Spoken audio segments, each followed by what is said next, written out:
I was okay. You're gonna laugh. Yes, I was No. listening to Ask the Cross tell me what the Mm-hmm, twab mm-hmm, was, mm-hmm.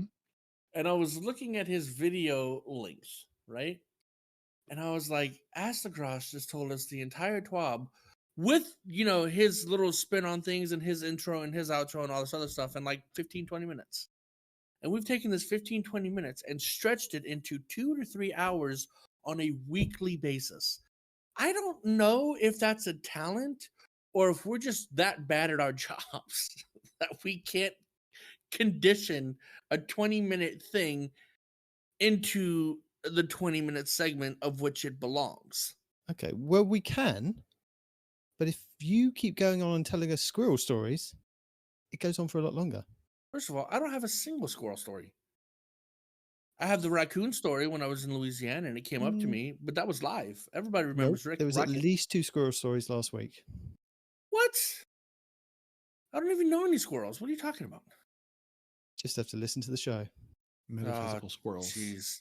Star So squirrels. you're adding squirrel stories that I have no idea about. That doesn't count. No. You can't hold those against me. No, you were here. You told them. None of these stories were added in post. They were added live, as you told them, randomly throughout the day. I disagree. You always do. Dear people in Respawn's Twitch, because I know you're there, clip every time he goes off on a random tangent in this episode, and then send him the list afterwards for him to review. Will it be 5 over under? I'm thinking over 5, but I feel 0. like 5. I feel Absolutely like 5. 0. Well, we've already heard about a trip to Brazil, so you've already lost there. Yeah. Because you were talking about time zones. It was in the same thing. Partial credit. Avast ye, and welcome to Two Titans and Hunter, a Destiny 2 podcast. Dedicating bringing you all the latest information, news, and opinions. This is the best show for new and veteran pirates alike, where we share tips, tricks, and tools to help you succeed and enjoy hornswoggling your booty even more.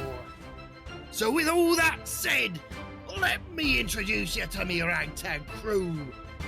The scurvy sea dog, Peroty, the son of a biscuit eater, no one respawns in real life, and me, your captain, for this treacherous voyage, Nitedemon. Arr! So yeah, welcome to the show. We are in various different places that we're normally not being. Well, I am in Virginia. Not the first time I've recorded from Virginia. What about you? What makes you first time that you're recording from that hotel room? This particular one, yes. There you go then. Maybe even that hotel. Accurate as well. Yep. Yeah, new hotel, new place on the road. I am sitting in my house in the exact same place I've been since 2019. We've left him there. At some point, I believe I'll be allowed to leave in like early 2024. That's what I'm hoping for, but we'll see how it works out. Yep. And then we have Mr. Nitedemon joining us, who, if you did not know he was in a different location, you would never know, because he sounds perfect, sterling, silky smooth wherever he goes. Actually, that's true. You do not sound like you're in a gas station right now. Do you have like all your audio equipment like in a back room or something, or how are you doing? Yeah. He has built a secret recording studio at work. Well, I wish I could. Is he in the shed? No, he's not in the shed. He's actually at work. Really good sound quality for a gas station. That's because I have my mic with me. Like you, when you travel, you take all your stuff with you. I do. There you go. It's the middle of the night. No one's out, so it's fine. Everyone's good. It's like 2:00 in the morning for you, bud? No, I made a bit of an error. Time zones are hard. And I'm not sure I can blame him since he's at 0 on time zones, but yeah, we're only 4 hours apart, not 6. Apparently this is the time where you could reach your hand to the east and just barely feel the night deep in there in the distance. It's in the springtime. It's the other time change where we're 6 hours apart and we're as far apart as we're ever going to be. We're as close as we can ever be right now. The other time change? Yeah. Oh, because this Sunday we go back or whatever. Because it happens twice a year. Mm-hmm. Yeah. So is it this weekend that your clocks go back or forward? I believe it is. Probably. Okay. It's whenever the clocks say they're going to do this. I just the network time servers, they do what they want to do and they make the time go. Whatever they want to do is fine with me. Yes, I made a bit of an error in kind of calculating how many hours apart we are. So I'm only 4 hours apart and not 6. So it's Everybody's allowed one, bud. 12:30. Time zones are Yeah. hard. That's the takeaway from all this. Time zones are hard and silly, and we just shouldn't use them anymore. I agree. Let's get rid of We all have of them. we actually have one state in America that completely ignores time zones. Squirrel! Fun fact for all you guys that don't live here: the state of Arizona, I believe it is, possibly Nevada, but I'm pretty sure it's Arizona. They don't conform to the daylight savings time. It's weird. But they still use time zones. I'm saying we abolish all time zones. It's just the same time across the entire planet. Daylight, dark time, it's all the same time. Get rid of them all. Right. My wife was talking to me yesterday. She goes, I think I want to go to Brazil this summer instead of this winter. Squirrel! And I was like, why? And then it dawned on me, oh, because our winter is your summer. Ah. Yeah. I was like, our winter here or our winter there? Our winter here in America is their summer there. Exactly. So which Christmas, hour are we talking about? Yeah, for Christmas in Brazil, they were miserable. My kid could not stand going outside. It was just like, no, this is not Christmas. So I'm like, yeah, okay, we'll probably send you to Brazil over the summer instead. That's not what I was promised. And then it'll just be me and my oldest while my wife and the youngest are overseas. It's so peaceful, you know. Last time they went, they were gone for a whole month, and like the first 2 weeks, it was like, I've forgotten what peace and quiet sounds like. And then the second 2 weeks is like, I don't like peace and quiet. I need my wife and my kid back. Where's the chaos in my life? There's no chaos. There's us. Well. And the Respawn Army, of course. The Respawn Army. So I've bought good things in the store this week. You should buy the good things in the store this week. You should also probably run some lost sectors. Really, you should probably see what weekly challenges you haven't done. And this is where Nitedemon is going to tell you exactly what all those are. But you may already know because you may have gone to YouTube. And I know you're one of the lovely 344 people following the Two Titans and a Hunter account. And you may have already seen what's going on in Next Week in Destiny. Everything you need to know. Brought to you by the smoothest speaking, Britishest, piratiest man around. If for no other reason, you should go watch this video for his pirate impersonation and this pirate dance. It's phenomenal. First up, we have our featured Nightfall for the week commencing November 8th, which will be the Devil's Lair over on the Cosmodrome, where you have a chance to get a pinnacle engram if you complete the Nightfall with a score of 100,000k or more. Also this week, we'll see the return of bonus Nightfall rewards, meaning you will be able to get double drops of the featured weapon, exotic gear, enhancement cores, enhancement prisms, and ascendant shards. The higher the Nightfall difficulty, the more common the drop will be, with the featured weapon and exotic gear being uncommon at hero difficulty, becoming more common with ascendant shards in Master and Grandmaster Nightfalls. Legend and lower Nightfalls will have 4 barrier champions and 8 overloads, with 5 solar, 17 arc, and 8 void shields. Master and GM will have 4 barrier and 15 overloads, with 5 solar, 8 arc, and 8 void shields. Your Grandmaster modifiers will be barrier and overload champions, which cannot be stopped without the correct mods equipped. Arc No. When defeated, Fallen Vandals spawn a web mine under their feet. Chaff, which is your radar is disabled. Your Grandmaster modifiers are Contest, Join in Progress disabled, Lock loadouts, Match Game, and Extra shields. Match Game is enemy shields are highly resistant to all unmatched elemental damage. Your equipment is locked, which means you will not be able to change your equipment after this activity starts. Extinguish, if your fire team falls in the restricted zone, everyone is returned to orbit. You have limited revives, and you gain additional revives by defeating champions up to 20 max. Champions Mob. This mode contains additional champions. And Stepkiss Gaze. Increase incoming arc and splash damage is increased by 50%, but 25% bonus arc damage dealt to enemies. The power requirement this season to enter the gems are 1595 light, which is also what your power is capped at, and the enemy's power will be 1620. Your anti-champion artifact mods for this week are Anti-Barrier Scout and Auto Rifle for 1 energy, and then further over, Snipers for 6. Overloads are Bows and Machine Guns for 1 energy, and the Arc Grenade mod, Surge Detonators for 2 energy. You also have exotic weapons and armor that can help with the intrinsic mods as well. So for anti-barrier, we have the Kinetic Bow Wishender, the Kinetic Linear Fusion Rifle, Arbalest, the Solar Energy Hand Cannon, Ariana's Vow, the Solar Heavy Sword, the Lament, and the Titan Exotic Gauntlet Second Chance, which gain a second charge of your shield throw melee, which becomes shield piercing and stuns barrier champions. For Overload, we have the Void Energy Bow, Le Monarch, the Arc Energy Linear Trace Rifle, Divinity, the Arc Heavy Machine Gun, Thunderlord, and the Warlock's Exotic Boots, the Secant Filaments, which when you drop an Empowering Rift, any weapon that is fired from inside the well will cause an Overload champion to be stunned. The featured weapon to obtain next week will be the Kinetic Aggressive Frame Sniper Rifle, Silicon Neuroma. This sniper has high damage and high recoil, with a base impact of 90, base range of 74, stability of 17, and handling of 24. It can roll with Opening Shot, Firing Line, Frenzy, and Adrenaline Junkie, with firmly planted, snapshot sights, and triple tap.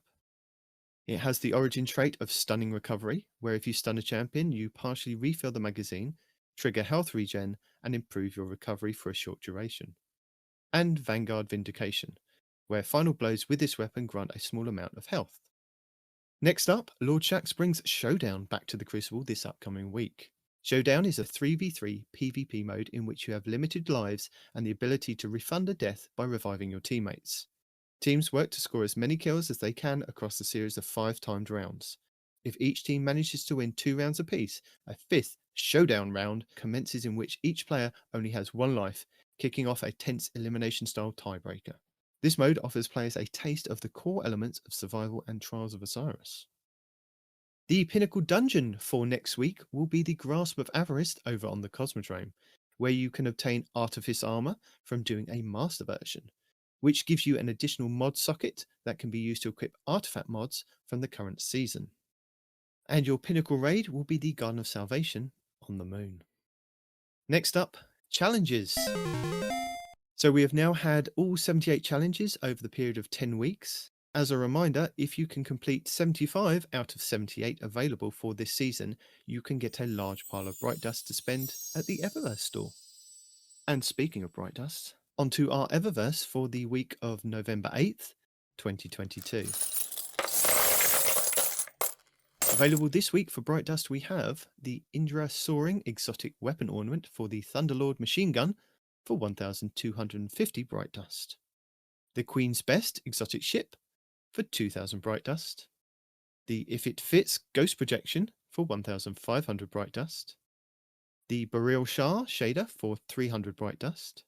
And if you want to be a pirate and just can't pull off that pirate voice, me hearties, then ye can at least dance like a pirate with the High Seas Dance Exotic Emote for 3,250 Bright Dust. Arr! The Hardlight Exotic Ghost Shell will be available for 2,850 Bright Dust. The Sunny Day Seeker Exotic Sparrow will be available for 2,500 Bright Dust. The M3D1 Valkyrie Exotic Ship is available for 2,000 Bright Dust. The Eternal Vengeance Vest for the Hunters is also available, along with the Nightly Noir Plate for the Titans, and the Painted Kitson Robes for the Warlocks, all for 1,600 Bright Dust each. The Matterscourge Exotic Weapon Ornament for the Outbreak Perfected will be 1,250 Bright Dust. And rounding out the Bright Dust offerings in the Eververse store will be the Sterling Arbor Ghost Projection for 1,500 Bright Dust. And then finally, the Lost Sector rotation for next week. Your daily Lost Sector will show you a flag outside which will give you details of champions and burns you will find inside. But if you are new to the game or you're using an alternate character and can't find the flag outside, You will have to run through the Lost Sector normally to have it show up on your map as a Legend or Master. Tuesday, November 8th will be the Concealed Void over on Europa for exotic helmets, Solar and Void Elemental Shields, a burn of Solar with Overload and Barrier Champions. Wednesday, November 9th will be the Bunker E15 on Europa for exotic boots, Void Elemental Shields and Void Burn with Overload and Barrier Champions. Thursday, November 10th will be the Perdition on Europa for exotic gauntlets, Arc and Void Elemental Shields with an Arc Burn with Overload and Barrier Champions. Friday, November 11th will be the Conflux on Nessus for exotic chests, Solar and Void Elemental Shields with a Solar Burn with Unstoppable and Barrier Champions. Saturday, November 12th will be the K1 Crew Quarters on the Moon for exotic helmets, Solar Elemental Shields with an Arc Burn, and Overload and Barrier Champions. Sunday, November 13th will be the K1 Logistics on the Moon for exotic boots, Arc and Solar Elemental Shields, Avoid Burn with Overload and Barrier Champions. And finally, background to Monday, November 14th will be the K1 Communion on the Moon for exotic gauntlets, Solar and Void Elemental Shields with a Solar Burn with Overload and Barrier Champions. And that's it for your next week in Destiny starting on the 8th of November 2022. A big thank you to Kyber's Corner for the Nightfall information, Today in Destiny for the Eververse and Lost Sector information, and Light.gg for the challenges. Now, question: now that you do this separate from my groaning, do you like edit in groaning every now and again to make it seem like I'm still there? Or the groaning is included. The groaning, there's actually an optional. You know how you can turn on captions in YouTube. There's actually a Respawn groaning track you can turn on to listen to while it's going on. You can also turn on the Respawn story track, which will start a random Respawn story that he's collected over the last 3 years. That would be hilarious. Totally random while it goes. You don't know that it's not. I don't know that it's not. That's why I said, if true, hilarious. It is. This TWAB was a little beefy, man. It's got a lot of info in it. I've said that twice now because I don't know where to start. Probably 3/4 of the way down, and then we'll go 1/4 of the way up, and then to the very bottom, and then to the very top. You know, that makes sense chronologically speaking. It does. It absolutely does. If you know, you know. Or I suppose we could just start at the top and work our way down, unless anyone has a strong feeling about why we shouldn't. That sounds a little too normal. It does. So I think we should tell you it's this week of Bungie for the 3rd of November, 2022, and Hippie has brought us all of the sandbox changes. All of them, every last one. I'm kidding. Yeah, no, there's a lot of sandbox changes. Yeah. So, but Bungie, before they want to tell us about all of the abilities, bad things have happened to the world. Team Rubicon's on it. If they're out there providing support. Apparently, terrible things happened in bridge collapses in India and crowds being crushed in South Korea for some reason. But yeah, Team Rubicon's out. Yeah, that was crazy. Yeah, I have been living under a rock because I've heard about absolutely nothing anywhere in the world this week. But I only heard the South Korea thing. I have no idea what happened in India. Yeah, but yeah, they just want to mention, Team Rubicon's out there doing the work, and if you have some dollars to toss toward them, great. If not, don't. They're out there doing the charity things, helping people when terrible things happen, because that's what they do.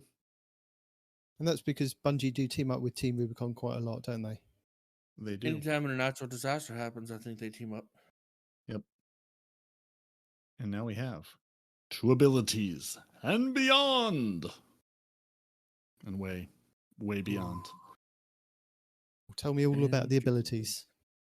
Well, Peroty went out of his way to make a nice little spreadsheet to try to remove all the fluff and probably some of the nerfs so that hopefully Respawn doesn't spot all of the nerfs that have happened to the hunters this season. No, but I know Peroty. No, I know that they're there. No, every single nerf and buff is there, and I tried to find some of the hey, what is this ability? Because I don't play a warlock and I don't remember what all these abilities are called. So I was trying to put in some of those for flavor and texture too. Because it's always like we've this thing is really strong right now. What is that thing? Which one is that? Because despite playing this game for many years, I don't know the names of anything. Yeah, I was trying to go through and remove some of the waffle, as Nitedemon would put it around. Here's this change, and here's how we feel about the change, and here's how we think the change is, trying to sort of narrow it down to what did we do and maybe a why, without all of the let's read 3 paragraphs about each and every one of these things. I do like to read 3 paragraphs of each thing. That is true. I mean, and to Respawn's point, that is how we get to our 3 hours. So we might only be at like 2.5. We'll have to see how many stories we get.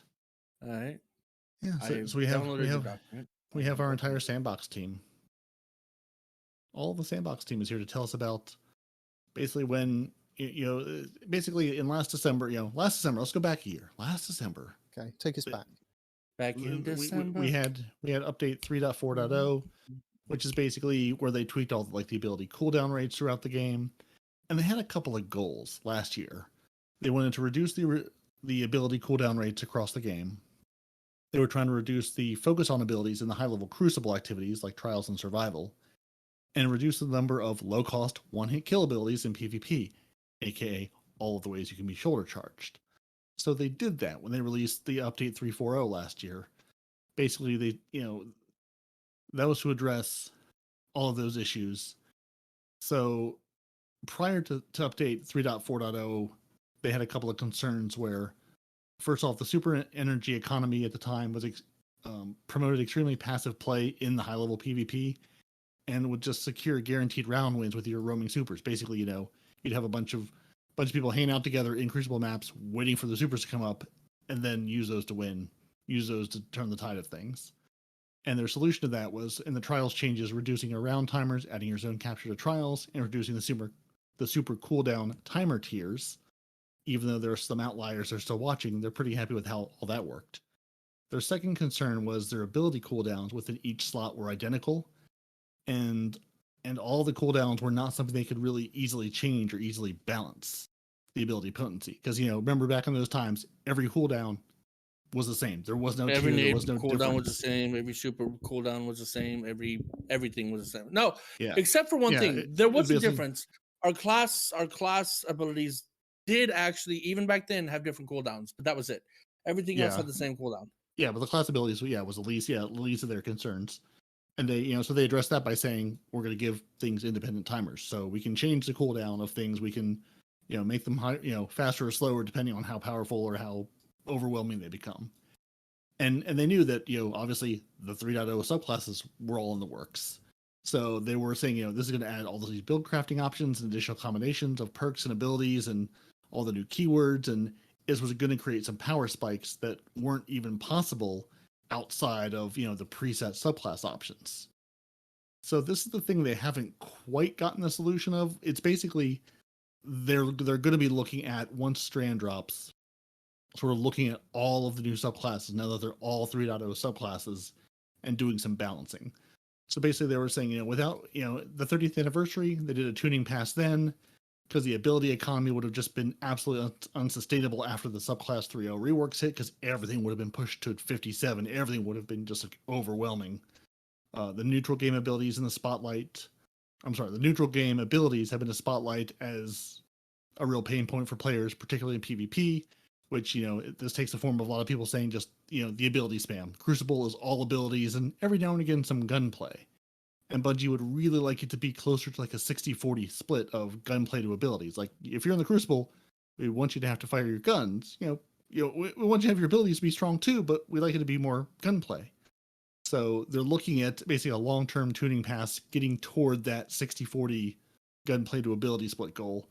And while none of this big tuning pass is coming in this season, it's basically they're saying once Nightfall drops, because that's when Strand, they don't want to do all this and then throw Strand into the mix and then have another, stasis situation where you've got a superly overpowered or superly underpowered set of subclasses. So basically they're saying once Strand drops with Nightfall, they're going to be doing a big tuning pass across all of the abilities and all of the subclasses and seeing how it all plays together in the sandbox. But for Season 19, they're basically saying, we kind of want to look at the power of our existing subclasses and do a little bit of balancing, a little bit of tweaking, nothing too crazy, but just sort of, tweaking some outliers, bringing them sort of closer together. So when they do this big pass in Nightfall, they're sort of on more of an equal footing and you don't have like superly underpowered and superly overpowered classes. Not to say that's not what we'll have, but at least that's their goal with all this. That's their goal behind all these tweaks we're going to talk about today. That was a lot. What's a lot? And that was so many more paragraphs in the TWAB. Right? I thought you were going to condense it. What happened there? Where was it condensing? Oh, that was condensed. Believe me. I don't believe you. You lie. Anyway. Yeah. So basically, if you remember nothing else from that, they're tweaking some things today, and they're going to tweak more things when Nightfall drops in the subclasses. And we learned that one subclass has been bugged since it launched from the get-go. So that's fun. Once again, Bungie has targeted poor hunters in the nerf department. But we'll get to that. With Solar 3.0, one of our goals was to get persistent healing in a place where it felt variable in high-level PvE. However, with the updates to Resilience that released alongside Solar 3.0, Restoration has proved to be too powerful for our current suite of activities and has been a particular pain point for high-level PvP. To that end, we're making a small adjustment for Restoration ×1 and a larger adjustment for Restoration ×2 to make sure that a careless player can still feel punished by an opposing Guardian or a particularly crafty PvE combatant. Restoration ×1. Base healing rate reduced from 25 health to 20 health per second, and from 40 health per second in PvE down from 50. ×2 has gone from 40 to 32.5 per second, and 65 health per second in PvE down from 80. Also, this no longer stacks with Healing Rift's healing. The strong heal over time value is prioritized and will stop the weaker heal over time from taking effect. Overall, we're content with the potency of Radiance and its place in the sandbox, but in its current state, its uptime has no meaningful drawbacks. So, we're making a few changes to the Solar Fragment suite to reduce that uptime. Ember of Torches. Radiant base duration reduced from 10 seconds to 8. Now applies a -10 discipline penalty while equipped. Ember of Solace now provides a 50% bonus to Radiant duration rather than a flat 5 seconds. Note, this is consistent with its behavior with Restoration. I don't know if that's a nerf or a buff, because I don't know if 50% is more or less than 5 seconds. I would say probably less, because Radiance, I feel like you can just be Radiant all the time, and that's when your weapons are enhanced by the power of the Traveler and just you deal increased damage. It felt like, especially last season when we were all running solar builds full time, it felt like you were just Radiant all the time. It felt like it was just ever present and there. Maybe not, but that's just sort of my recollection. Well, how do the other classes work? Because I know with Hunter, every time we throw a throwing knife, we're Radiant, right? And if I get a kill, which is 90% of the time, I get that knife right back, right? So basically, infinite throwing knives equals infinite Radiance. Now, how difficult is it for other classes to be Radiant? How do you guys go Radiant in like a Titan? How does a Titan go Radiant? That is a great question, and you would think I would have some recollection or idea about that, but doesn't your melee wall of death make you Radiant? I think everything did. I feel like the throwing hammer did. I feel like the Lorelei helm did. As I'm waiting for Dim to load here, like I feel like it was just kind of everything making you Radiant all the time. That's what I'm trying to look up if Dim would load my profile. For all I know, Hunters had two ways of doing it: the throwing knife and then our dodge, the Radiant dodge, where you flip and stab into the ground. Yeah, I'm pretty sure that it's the hammers, isn't it? When you stand in the pool of fire, and the Lordly Splendor does it as well. I think when you become Radiant. Actually, maybe not. When it pops your class ability. Yeah, no, yeah. Lorelei was just doing the Restoration ×2, but not that the was Radiance. It. Yeah, it was doing Restoration. Yeah, but it does the sunspot, which will give you all this. Yeah. Let me see here. So it sounds about the same as a Hunter. I didn't say it was a professional Titan. Exactly. This is where I wish I would have grabbed the Radiant 3.0 or the Solar 3.0 release when they were like, "Here's how we're going to talk about this and how we can do all this." Right. but I sure feel like that was it. I have to go back and look. Well, this just seems to be like a pass of everything because we knew this was going to kind of be coming, didn't we? We knew that we're going to Did get we? 3.0. How did we know did. that this was coming? We knew that 3.0 subclasses were going to be coming out and changing the way that we play the game. Yeah. And we knew that they'd kind of touched stasis beforehand. And we knew that at some point they'd have to come back around to it all, kind of level it all across the playing field so that everything kind of made more sense before we then went back and introduced a new kind of tool to play with. Yeah, I mean, this is coming because they were going to tweak it. Yeah. I mean, Ember of Torches, powered melee attacks against combatants makes you and nearby allies radiant. Okay. Your Ember of Solace, radiant restoration effects apply have increased duration. Emperor of Impurity. You know, basically, there's a number of aspects you can put on. A number of fragments you can put on to make. You know, I punched a guy and became radiant. I used a solar class ability or a final blow and with a solar weapon and became radiant. It's like Basically, okay, so it's like basically Hunter's empowered melees and you class could do all the abilities. things. Gotcha. Yeah. And basically, yeah, it was super easy to become and remain radiant for large amounts of time. Okay, fair enough. And I'm assuming warlocks are probably the same. Yeah, exactly. Yeah, I mean, because you could use those across every class, so everybody could just become and be radiant. That's what they're saying. There's really no, the uptime had no meaningful drawbacks. It's just you could be radiant all the time, forever. And that's what that's where they're touching some of the fragments to bring them back in. I mean, I see that. I see at least the radiance. I understand the restoration, right? Because whenever I was forced to play Titan during the season of the summer, right, the Solar 3.0. You're welcome, because we gave you the best time to be a Titan, where you were absolutely immortal at all times and could not be killed by anything. Because literally all I did was throw up that wall of fire, and I would immediately have it back again, right? Mm-hmm. So I mean, I could just infinite that thing, and I was constantly healing, constantly restoration, constantly all the things, right? So the restoration I get, because once you have that restoration, you go brain dead. Like, you're on autopilot for the entirety of your playing time, right? I get that. But the radiance, what does radiance do for us? I've even forgotten what that does. More damage? Yeah. It's a damage buff? Yeah. Your weapons are enhanced with the power of the Traveler and do increase damage to foes. It's just a damage buff. Okay. All right. So I mean, not only can you not die, you can also not die, and you're doing more damage to people by just existing in the game, by just playing the game.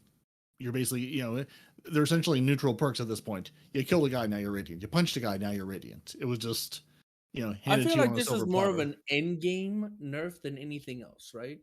Because in anything outside of GMs, and even some GMs, right, your Titan Wall of Fire is going to damn near kill a champion, or at least take 2/3 of its health, right? And my throwing knife is going to hit hella hard on anybody, right? But, if it doesn't get that kill, I don't get all the refunds back that I would normally get, right? So I guess at that point, Radiance could potentially run out, I guess, right? I find the Radiance nerf a little meaningless, but whatever, man. I don't know. Maybe there are people out there that depend on Radiance more than others, but whatever. Next up, here's the first Hunter exclusive nerf. Knock him down. This aspect does a lot of work, most of it being passive in the background. And while we're happy its use as a neutral game tool to throw an absurd number of knives, that feels so good, in target-rich environments, its benefits to the gunslinger's supers are currently overloaded. I don't think so. In particular, the overlap in benefits between Deadshot and Marksman Golden Gun muddles their identities. All right, that's fair. The bonus duration on Deadshot resulted in let me reverse that. The bonus duration on Deadshot resulted in a few too many 7th, 8th, and 14th column videos. God dang. We want to cement Deadshot Golden Gun as a tool for a hunter that wants to dive in the fray, whereas Marksman is for the calmer sharpshooter that want to wait for the perfect shot. To that end, we're splitting Knock 'em Down's benefits more cleanly across the two Golden Gun variants. Deadshot will gain a 15% damage resistance, but lose its bonus duration. Only 15%? Because That it is was so zero. much less. It was 0 before, right? Or did you have No, resistance as a golden gunner? Before Solar 3.0, it was 0. Solar 3.0 came out, they gave us some resistance that all the hunters were happy about. And now it's I think it was 10%, so I guess it's up to 15%, quote, up to. Yeah, so see, you're getting slightly more. And you're also a golden gunner, so you shouldn't go near them anyway. Yeah, but you lose your bonus duration. So now you're not going to get, those 13, 14 shots as long as you can keep it going. You don't get it. No 14 And comments for you. marksman will no longer provide bonus damage resistance. Oh, they took away the damage resistance from that one entirely. Okay, so now we're back to 0. So marksman loses its damage resistance entirely while knock him down is equipped. Awesome. And they took your knives away. Some of them. While it has been refreshing to see Blade Barrage topping the PvE DPS charts, I agree. The base damage increase it received alongside 3.0's launch, in combination with Knock 'em Down bonus knives, have pushed it above where we're comfortable in a burst damage super living. So we're bringing down the bonus Blade Barrage knife count from 5 to 3 per wave. Now this is what makes me angry, right? Because Titans, with your chess piece, you were the DPS kings for a while before 3.0 came out, right? You were top of the charts. You were either first or second in almost every DPS encounter, right? Sure. And they didn't nerf you guys at all. Instead, they brought other supers up to your level, hence the Blade Barrage, right? So they made other things stronger to match your DPS. But now that the Hunter DPS is up there, we're getting nerfed. That's unfair. That's favoritism, Bungie. That's favoritism. Your bias is showing, and you need to knock that stuff off. Knock him down. Golden Gun now provides 15% bonus damage resistance to Deadshot Golden Gun and no longer provides bonus duration. And no longer provides 15% bonus damage resistance to Marksman Golden Gun. Blade Barrage. Blade Barrage bonus projectiles reduced from 5 to 3 per group. It now releases a total of 20 knives, down from 24. With Solar 3.0's release, we reduce the damage of Celestial Fire against enemy guardians as a trade-off for increased long-range consistency. However, that change resulted in close-range melee duels, i.e., both players lunge at each other, failing to end in a trade because a base melee in combination with Celestial Fire only deals 190 damage. We're making a change to address that here. In cases where the auto melee control binding system activates a projectile at melee close range, our goal is for that damage to be at a minimum equal to the base melee. And they don't say if this is specific to Celestial Fire or specific to all 3 classes, but Celestial Fire, this is the one that was not doing enough damage. Yeah, it looks like it's limited to Celestial Fire, which is kind of upsetting. Because a throwing knife, if I'm in melee range and I throw a throwing knife and it hits you and it doesn't kill you, that's upsetting. Well, and I'm sure a Titan's does that do throwing enough? hammer. Does that do enough? I mean, they're bringing this one up because they're saying this did not match other close range melees. I would assume the rest of them do enough to do a killing blow, or at least at that second go round. I don't know. I'll have to test our explosive knife, but I do know the strongest knife we have, which is the weighted one. Unless you have Arthur's Embrace and it's powered up. No, is it Arthur's Embrace?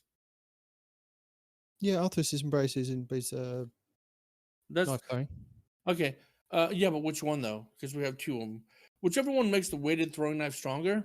If you don't have that procced, you can't one-shot kill a Guardian, right? If you body shot a Guardian with the throwing knife without that, he's not going to die. If you crit him, he'll die, sure, but a body shot's not going to kill him. So if you're in melee range and you go to melee him, but you throw the throwing knife instead because it's binded to your keyboard like mine is, you're gonna miss out on some damage because you threw a throwing knife instead of punching. So the nerf that you're not happy with, is that PvE or PvP? PvP, because I really enjoyed the throwing knives just having so much damage potential, And don't get me wrong, we had to build into it. It wasn't just part of the super. You had to build into it, which seemed like a fair trade-off, right? And then they nerfed it. You know, when You were Titans also were talking on, about the DPS. yeah, the throwing knives. No, that That was a blade barrage nerf. They didn't touch throwing knives. I'm Okay, confused. Blade Barrage is a bunch of throwing knives. Sorry. Well, I don't know if you've ever seen a Blade Barrage. I mean, I've seen 20 throwing knives. Well, it used to be 24 throwing knives. So It's I've seen 24. I've seen the 24. I've seen the 24 variety. I've not seen the 20 variety yet. Yeah, right. But no, that's what I'm upset about is the Blade Barrage, right? The Blade Barrage in PvE. Yes. Blade Barrage in PvP, I'm assuming it's still going to be just as deadly. Minus 4 knives isn't going to mean you're going to live. You know? So are they just going to be bringing it in line with other things? Are they though? We'll have to watch Acid Cross's new damage testing come Christmas. But well, that's why I'm asking the question. Are they bringing it in line with other things so that everything are kind of roughly equal with like their DPS? Or is it going to be brought down below something else that then I'm thinking it's going to be brought down below. That's what their goal is. I mean, they said their goal with this pass is to sort of tweak things to get them so they're at more at an equal baseline. Not to say they're the same, but that they're fewer outliers and they're sort of more similar. So when Strand comes in, they can say, "Here's the 4 classes we already have. Now Strand, let's balance sort of all these together without going, oh, this is way too strong, that's way too weak." You know. So they're trying to sort of bring them. Doing it now. Yeah, they're trying to bring them more together. Again, not exactly, but they're trying to sort of group them to say, well, there's an outlier. Let's whack that outlier down and let's boost all the Arc Warlocks up because they need all the help they can get. And see, and that's another thing. Because right now, Blade Barrage and Titan Superman, what is that even called? Thunder Crash? Thunder Crash. Your Thunder Crash is still really good for DPS. I mean, our Blade Barrage going up to the top of the chart didn't nerf you in any way. You're still up there with us, right? But now we're being brought down to what sounds like below you. With what they should have done is they should have empowered the Warlock offensive melees in PvE to do more damage, you know? Because everybody, fair enough, everybody uses a Well of Radiance in PvE. Cool. But that's because I bet if the Warlock's flying swords did more damage, you'd see more of that in PvP or PvE. You know what I mean? Yeah, I was gonna say that's all you saw in PvP for a while. Yeah. I was like, I've seen all of those, sir. But as a Warlock, for you Warlocks out there, reach out to me, right? Because for a while, the best DPS you had was your Kamehameha, right? And then they nerfed that down due to its power and because of your boots, the exotic boots that empower that. Both of those got a nerf. So now your Kamehameha. Why does something have to have a DPS? Why can it not just be the support class? Why can it not just do this and something else do that? Because that's just it. That's just it. Because that's all Warlocks are is a support class right now, right? And you can do Nova. I'm advocating for Warlocks right now, which is a rarity, right? So right now, Bungie. Warlocks, if you go into an encounter as a Warlock as anything other than a well lock, you're probably not going to get a whole lot of teams. I might be wrong. I'm not that into the Warlock worldscape or whatever. But nobody wants Warlock DPS, right? Nobody. So what Bungie needs to do, instead of making Warlock a class that only does support, give them a good PvE damaging super. You know? Make their Nova Bomb last just hella long or do a hell of a lot of burst damage and every one of those orbs do more damage, right? Just give them something that's going to bring them up, at least with one of their subclasses, that's going to put them on the same level as Hunters and Titans for PvE super damage. Instead of bringing Hunters down, bring Warlocks up. That way you have at least one subclass of each one of the main classes that can do serious DPS damage in PvE. And I say DPS damage is so important because, Nitedemon, I do a lot of in-game activities. I do Grandmasters. I do raids. DPS is the most important thing. Right. So that's why I'm advocating DPS, to answer your question. No, but I don't think everything should be equal. Otherwise, we'll all just be all Titans or all Hunters. Well, it's That's not the reason equal. why we have the specific classes, that they're all doing different things, or Yeah, they they're dip not equal into other though. things a little bit more. No, but that's the whole thing. Giving the Warlocks one viable PvE super is not making them equivalent. It's giving them an option that's not just a well lock. There are options. What do you see in in-game activity besides a well lock? You don't have to be a Welllock. You could do Nova Bomb. Yeah, but how often do people actually do that? In in-game activities, the survivability that a Warlock provides, at least in the current sandbox, So what you're saying is greatly that you're crunching on outweighs the any survivability DPS of a potential Warlock they can do. rather than letting them do what they want to do. So everyone needs to stop relying on the warlocks to keep them alive. That's where everyone needs a well lock, because all the encounters need to have a well lock to be successful. Yeah. Or to greatly increase. I won't say need to be successful, but to do things efficiently and to do things quickly, you need a well lock and or a bubble. You can do it without, but it's certainly a lot easier if you can just stand there and ignore damage for a while. Now imagine for a second, right? Imagine instead of having a well lock, right? You had their blade barrage, whatever they call their sun singer, sword slinger, whatever, right? Yeah. Whatever that's called. On break. Thank you. Daybreak, Imagine if that Dawnbreak. did more damage. Or imagine if they could throw their void bomb and the one that stays there in position and just does damage over time. Imagine if either one of those were put on the same level as Hunter and Titans. You wouldn't need a well lock because the damage phase would go by so fast you wouldn't even have time to be killed. You see what That's I'm the saying? whole point, isn't it? They don't want things like that. That's why these things are being tuned. Whatever. We're just All gonna I'm disagree saying on is, this. instead of nerfing hunters, they could have buffed warlocks in some way, shape, or form to bring them up to our level. That's all I'm saying. Look, You I want to know- I disagree? To- You want to to- play devil's advocate? That's on you. No, But I I'm think just instead saying. of nerfing hunters on two of our subclasses, they could have at least brought warlocks up instead of I nerfing don't us think it's twice. a nerf. I think it's a slight change. I mean, to be fair, they It did is buff a warlocks nerf, and dude. They are literally reducing damage, dude. That is a nerf. No matter what kind of pretty language you want to use, it is a nerf, demon. and I'd like to point out that they did bring warlocks up in like every single place.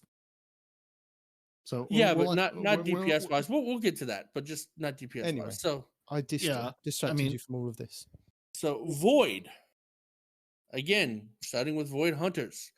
Well, Void has maintained a solid position Why- in PvE since Void Why are we 3.0's starting? release. What does this have to do with hunters? This has nothing to do with hunters. Oh, because it had the Hunter shield, or the Hunter symbol. Pretty pictures, got it. Pictures, yeah, yay. Well, that and Hunters can give overshields now, if you don't know. No, impossible. Can't be done. Actually, the two Titans I was doing the GMs with, he's like, "Why do I have an overshield?" I'm like, "I gave it to you." He goes, "You could do that?" Yeah, that's what the Grafalcon does, dude. He goes, "Oh wow." So yeah, we can do that now. Anyway, while Void has maintained a solid position in PvE since Void 3.0's release, the survivability benefit of Void overshields didn't quite land where we intended due to a bug. We're fixing that bug in Season 19, which should increase the overshield's viability as a protection tool in high-level PvE. Void Overshield fixed an issue where the Overshield was only providing a 25% PvE only damage resistance to the Overshield rather than the intended 50%. So the So that's Void kinda cool. Overshields, since launch, have only been providing half as much protection as they should have been in PvE. That explains And a now- lot, actually. Now it makes so much sense why when Solar came out, it felt like you were an absolute unkillable god. Like Void was good, but Solar was so much better for survivability, especially on the Titan. Now it makes sense. I mean, Well, because you have classy restoration. It's actively healing you all the time. no, just restoration. We were not classy. We were never classy. We were just That's true. restoration, and it had a flaming helmet to do it for us. That's true. Yes. I mean, Lorelei Void- restoration. I mean, Void was good in survivability, but now it makes sense why Solar was so much better. Yeah, because it was broken from launch, and I mean, at least they're fixing it. I guess at least they're telling us about it. But wow, Void's about to get half better with an overshield. 50% better. Yeah. And that means the shields that I give you guys will be better too. Because whenever, because the shields that hunters give you guys can hold on to it. I don't know if you know that, right? So what it does is it gives you a What do you mean buff. by hold on to that? So if I kill something while I'm invisible, everybody around me gets a passive overshield buff, right? Yeah. I forgot the name. It's a name that you'll see in the bottom of your screen. It's in gold, right? I think is it not just void overshield? No, It's not- it's not even anything. It doesn't give you. It just says overshield, something overshield, like a passive overshield, or God, it says something overshield that lets you know it's in standby, waiting for you to use it, right? So in order to use this overshield, all you have to, at any point in time you want, you just use your class ability, and that also activates the overshield. Which it already does. I mean, on a Titan at least, I throw my wall down, I get the overshield. That's it. I don't need any other help Right. with it. On a warlock, though, they throw down their rift, they get an overshield. A hunter dodges. Chilling. Now he gets an overshield when he dodges, right? So, and not every class gives you an overshield when you drop a barrier, does it? Every void class does. Oh, When yeah. although Does your arc class? Because most people right now in endgame PvE are using arc. Titans. Every void class does, because it's a void overshield. So yeah, if you're void, yes. No, if you're arc, no, you will not get the void overshield on arc unless you're giving it to by someone I'm running giving void. you arc titans a void overshield. Well, right. Yeah, exactly. So yeah, you're running void. Yeah, yes, running void, you can give void overshields. No, as an arc titan, I cannot give you a void overshield. Sorry. So here we go. The first kind of buff for warlocks. Voidwalker is also in a place we're pretty comfortable with across all modes. But Vortex Nova Bomb currently doesn't feel like it provides a meaningful enough benefit with its pull effect to make it a compelling choice over the Cataclysm variant. We've also observed players frequently undershoot their intended target in Crucible, especially if that target is moving quickly. We've made a few targeted changes here to address this, but we'll be keeping an eye on it going forward to make sure it's hitting the mark. Nova Bomb Vortex increased initial projectile speed by 21%. It now moves 1/5 faster, ladies and gentlemen. It has increased the radius of the inward pull on impact by approximately 17%. I don't know how big the radius is. That doesn't seem like much. And increase the strength of the inward pull on impact by approximately 20%. So Bungie is making this an ad clear super, right? This is what I was talking about. Is this good for ad clear? Sure. Should you be using it for ad clear? Probably not. If they gave it like a 20% buff to damage against bosses, that would have been a meaningful damage change. That could have done a lot for this particular super, but they didn't. For Sentinel, it's not terrible for damage because of the damage over time with it. But yeah, it's not going to top the charts, but it's not bad to drop on a boss and just drain the damage too, just instead of Nova Bomb on them. Again, not that it's your best shot, but it's not nothing. I think.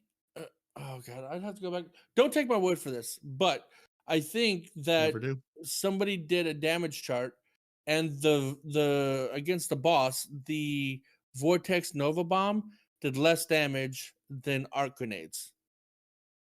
If that tells you anything. I think it was by Astacross too. Check it out. Check out his supers and whatnot, because Astacross did one where it also brought in your new Titan arc nades. And yeah, it did less damage than the arc nades. For Sentinel Titans in Season 19, we're making a change to Shield Bash to make its suppression effect more consistent when the user impacts a fast-moving target in PvP. Just a fast-moving target? So you can't hit like a sitting still target and suppress them? Well, you can hit them. It just maybe it suppresses, maybe it doesn't, because hit registration is garbage. Is that what it is? Yeah. It's current on all the shoulder charge, shield bash, hammer bash, hit registration is pull a slot machine and hope for the best. Jesus. Its current implementation results in too many whiffs on quick targets, especially while the target is airborne. Shield Bash improved. No, Shield Bash, that's not your throwing one, is it? This is your melee. Yeah, it's a shoulder charge Shoulder on charge. void.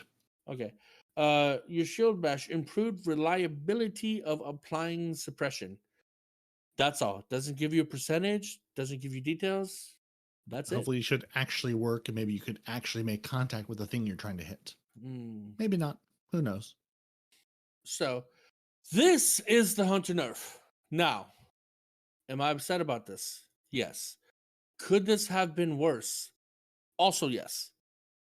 So, a little bit of devil's advocate here. I'll let you know why I'm angry, but why it isn't so bad. All right. So, Void 3.0's release, we made a significant change to both Shadow Shot super variants. Deadfall Shadow Shot received a larger pull on impact, and Mobius Quiver was reworked entirely. We're pretty happy with the Mobius Quiver's hybrid burst / debuff roll, but it's currently too good on the one side of that roll. We want to push Mobius Quiver further away from Deadfall's role as the long duration debuff tool by reducing its tether lifetime, while simultaneously increasing tether lifetime of the Deadfall Shadow Shot. As we previously announced in Season 19, the damage bonus provided by Divinity is being reduced. As such, which we hope will make Deadfall Shadow Shot a more attractive option for situations like boss damage phases. Shadow Shot Deadfall increased tether anchor lifetime when triggered from 8 seconds to 12 seconds. That is a 50% bonus to the time that your dead shot is going to be active. So It's only 12 seconds, but it's 12 seconds instead of 8, right? Not bad, not the greatest, but not bad. What they also need to do is they need to make the dead shot tether instantaneous instead of that 15-minute delay before it spiders out and grabs things. I can write an essay of why it's so slow in the time it takes it to actually anchor out to things. Speaking of taking a long time and not doing well against fast-moving targets in PvP. Right? Even slower moving targets in PvP. Whenever I do use this in PvE, and I rarely do, right? Obvious. I had to learn real quick not to shoot it at them. I had to shoot it at my feet where I knew he was coming and pray to God that it tethered out before he killed me. And 9 times out of 10, he would kill me and then it would tether out. I was like, oh my God, it's so dumb. Whatever. Where they're going to be, not where they are. Right? Shadow Shot Mobius Quiver. Reduce tether anchor lifetime when triggered from 8 seconds to 6 seconds. Now, this is a little upsetting. Now, granted, I will give you this. The Shadow Shot primarily is a burst DPS super. I'll give you that. And it does great at what it does. It's phenomenal burst damage DPS. Even when you're only using the 2 shots instead of the 3, right? It's amazing. But it was also good having the little tendrils go out and weaken champions, for example, which I've noticed since I've been doing a lot of GMs the last 2 weeks, and I've been doing it as a Void Hunter. The tendrils on champions are so helpful in GMs when you're trying to take out, two shield champions and 2 overload champions at the same time. Just whatever. It's just it was really, really helpful, and I think them reducing it, I don't like that. But I understand what they're doing. I just think it's dumb. They could have let that alone and just increased Deadshot, but whatever. There's an elephant in the room, Peroty. Did you know that? There is. So what's the difference between the Mobius Quiver and the Deadshot for someone who, or Deadfall? Deadfall, you shoot the 1 arrow, it makes the bubble, right? And the bubble spiders out, and it does 2 things. It gives everything a debuff, and it shares damage, right? So as you're laying into a champion, all the little red bars that are also attached, their health is going tick, tick, tick, tick, tick, tick, tick, tick, tick, going down while they're tethered, right? So that's what it does. Shared damage, debuff at the same time. And it's got a big range. The range is what makes it really good, right? Yeah. Okay. Yeah. So it's sort of like the Nova Bomb of I'm going to sit this here and you walk into it, get damaged, but it also, it'll grab you and pull you in. And the other one is I'm going to chase you down and shoot arrows at you. Gotcha. Yeah. But the arrows is 2 3-arrow bursts, right? And the bursts do just a lot of damage. And they have a smaller radius tendril And I don't think they share damage. I don't think these tendrils share damage. I think it's just the debuff. I'll actually have to go back and check because I don't Yeah. think they do. I don't think they do. I Yeah, don't think yeah, they share damage. as a deadfall, at least they say. So for deadfall, the void anchor is fired from shadow shot, pulls you toward the impact point, then becomes a traps and wait for prey. Your void anchors have increased range and last longer. And the Mobius quiver, fire 2 volleys of arrows. Fire 2 volleys of 3 void arrows that seek nearby targets. Shadow shot makes targets volatile and deals increased damage to tethered targets. Defeating the tethered targets creates an orb of power. Yes. And with the Mobius the Mobius quiver exotic. Actually, it's the exotic for both, and there's 2 exotics for them. You have the Orpheus rigs. The Orpheus rigs for the deadfall, right? The more things you have tethered, and the more things that you kill while tethered, the more super you get back up to a certain point towards your next super. It refunds your super the more things you catch with your deadfall, right? With the Mobius quiver, yeah, you get an additional you get an shot, extra it looks volley. like. Yeah, you get an extra Yep. volley of arrows, which is phenomenal DPS. And then the other one, which is actually for any super, but works well with these as well, is the Starter Scales, right? Starter Scales doesn't do much for the deadfall except for the initial impact shot. But for the Mobius quiver, it increases the damage overall for those 2 shots to make it almost as strong as the 3-shot variant without having to wear the Orpheus rigs. So, yeah, that's that in a nutshell. There is that elephant in the room, and we as Bungie know invisibility is a current severe pain point in high level PvP. Lies. And while we have no plans to announce today, they are looking at a long-term solution to address the difficulty encountering full teams of invisible Night Stalkers. They've made a few changes, and this is where I went looking. They say we've made a few changes in updates 6004 and 610 to make refreshing invisibility more punishing by implementing a radar ping loop to give victims a better chance of at least understanding which direction the attacker will be coming from. But we don't believe we've addressed the point strongly enough. We're basically looking at additional solutions to make invisible players less frustrating to fight against, but without compromising their elusive gameplay style. So if you're actually looking for what Bungie's talking about, you're going to need to find updates 4004, not 6004, and 410, not 610, because that's in the part where Bungie decided to change their patch notes numbering. They went from 4.1.5.2 to 6.2.0. So if you went looking for these past patch notes going, Bungie, what are you talking about? You'll never find them. So 4004 and 410 for March and May of this year is what they're talking about. And in the first one is when they touched your targets with void invisibility, active now pings the radar for 0.6 seconds every 3 seconds until your invisibility ends. Your normal radar visibility rules still apply. Don't double jump, don't sprint, it's going to ping the radar. And in May, they tweaked it to say the loop now begins after 5 seconds instead of 3 seconds. And they did just a couple other tweaks with the second radar ping. You can increase that, decrease that in certain situations with certain exotics on. Again, it's out there in the patch notes for 410 from May if you want to go read all the details on that. But if you are looking for, I wanted to sort of point that out where Bungie says, hey, go find these patch notes. And they don't exist because Bungie renumbered all of them. But the invisibility is a thing they're looking at, but my guess is they'll probably wait until Strand comes out and then again address everything in the big sandbox. So Arc is here, Arc is back, Arc is new, and we're monitoring Arc. Which is basically, it's still new, they're still looking at the feedback, data coming in.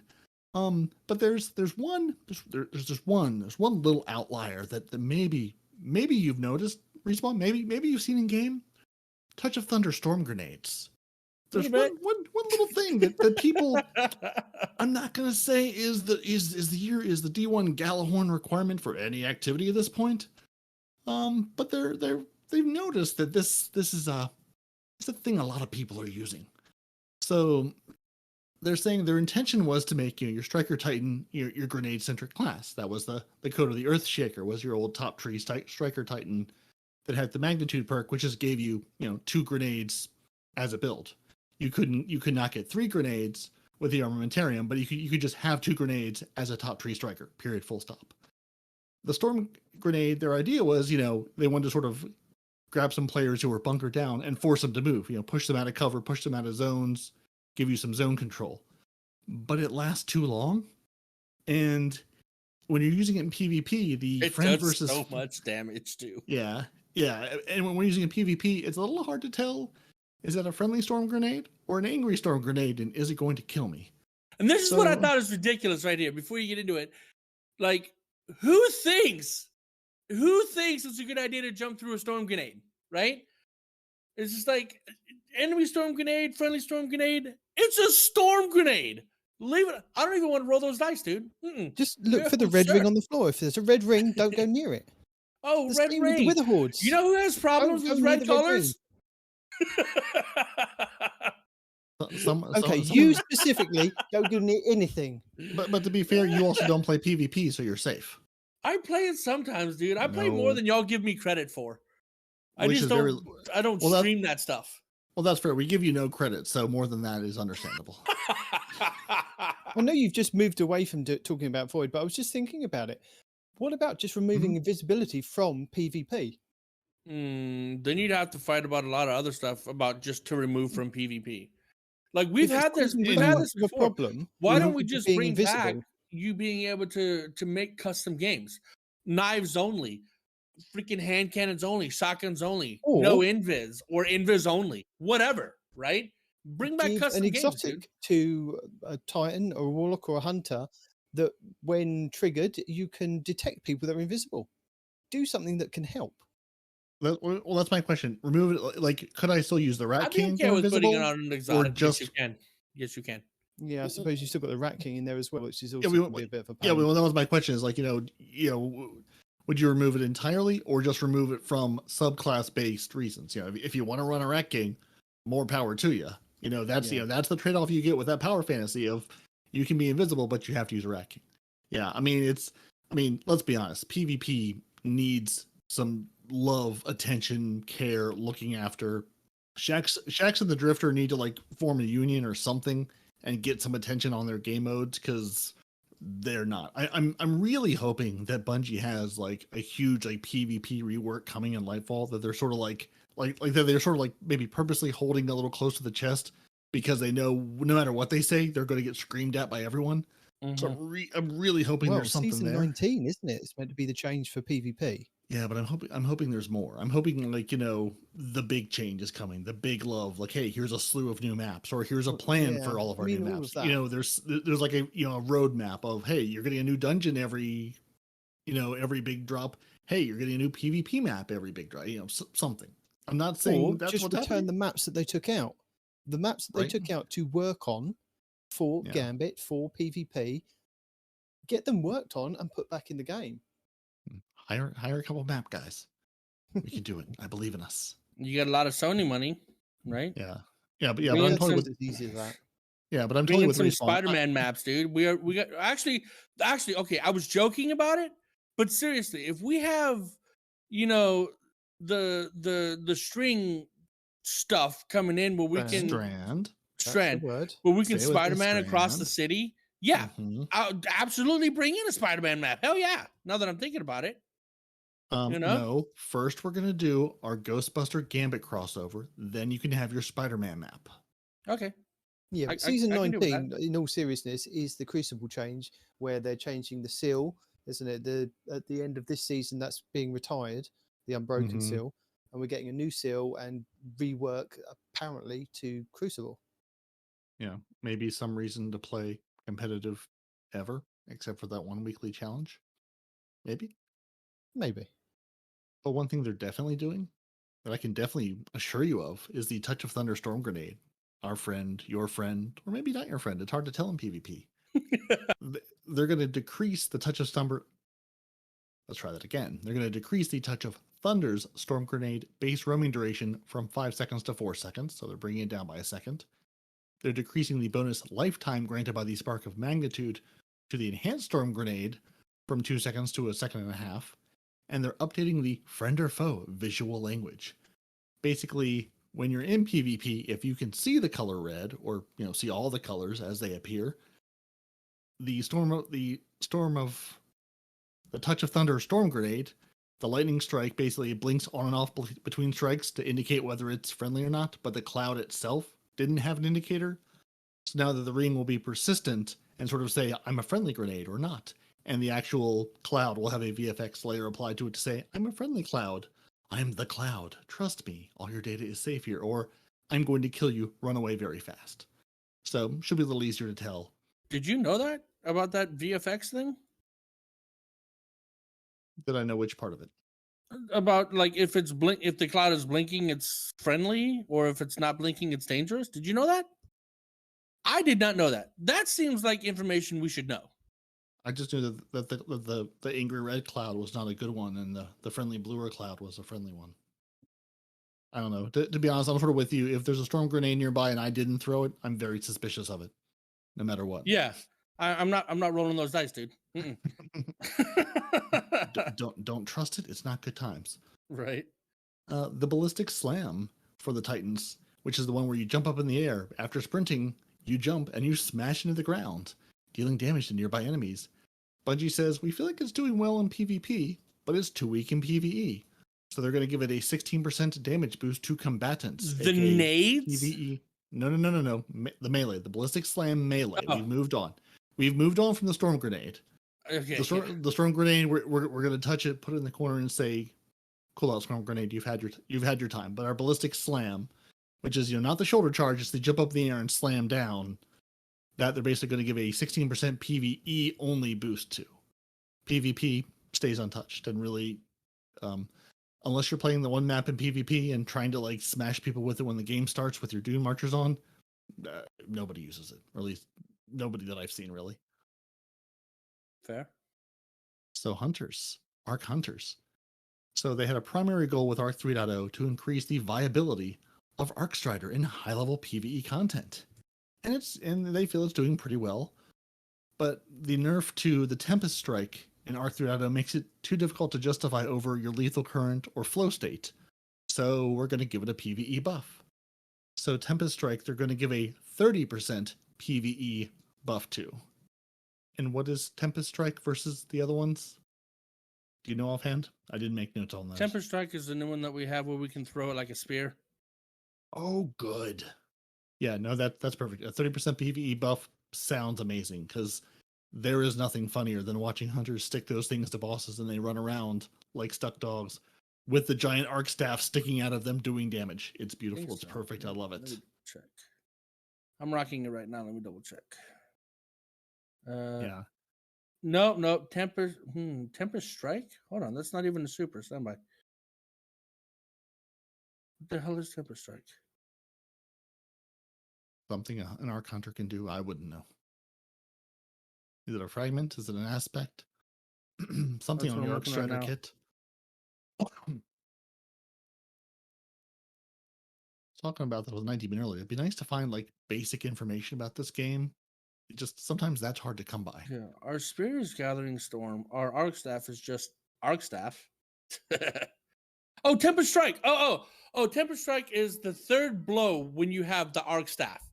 So you go 1, 2, and then you do a straight palm, which is the Tempest Strike, right? Okay.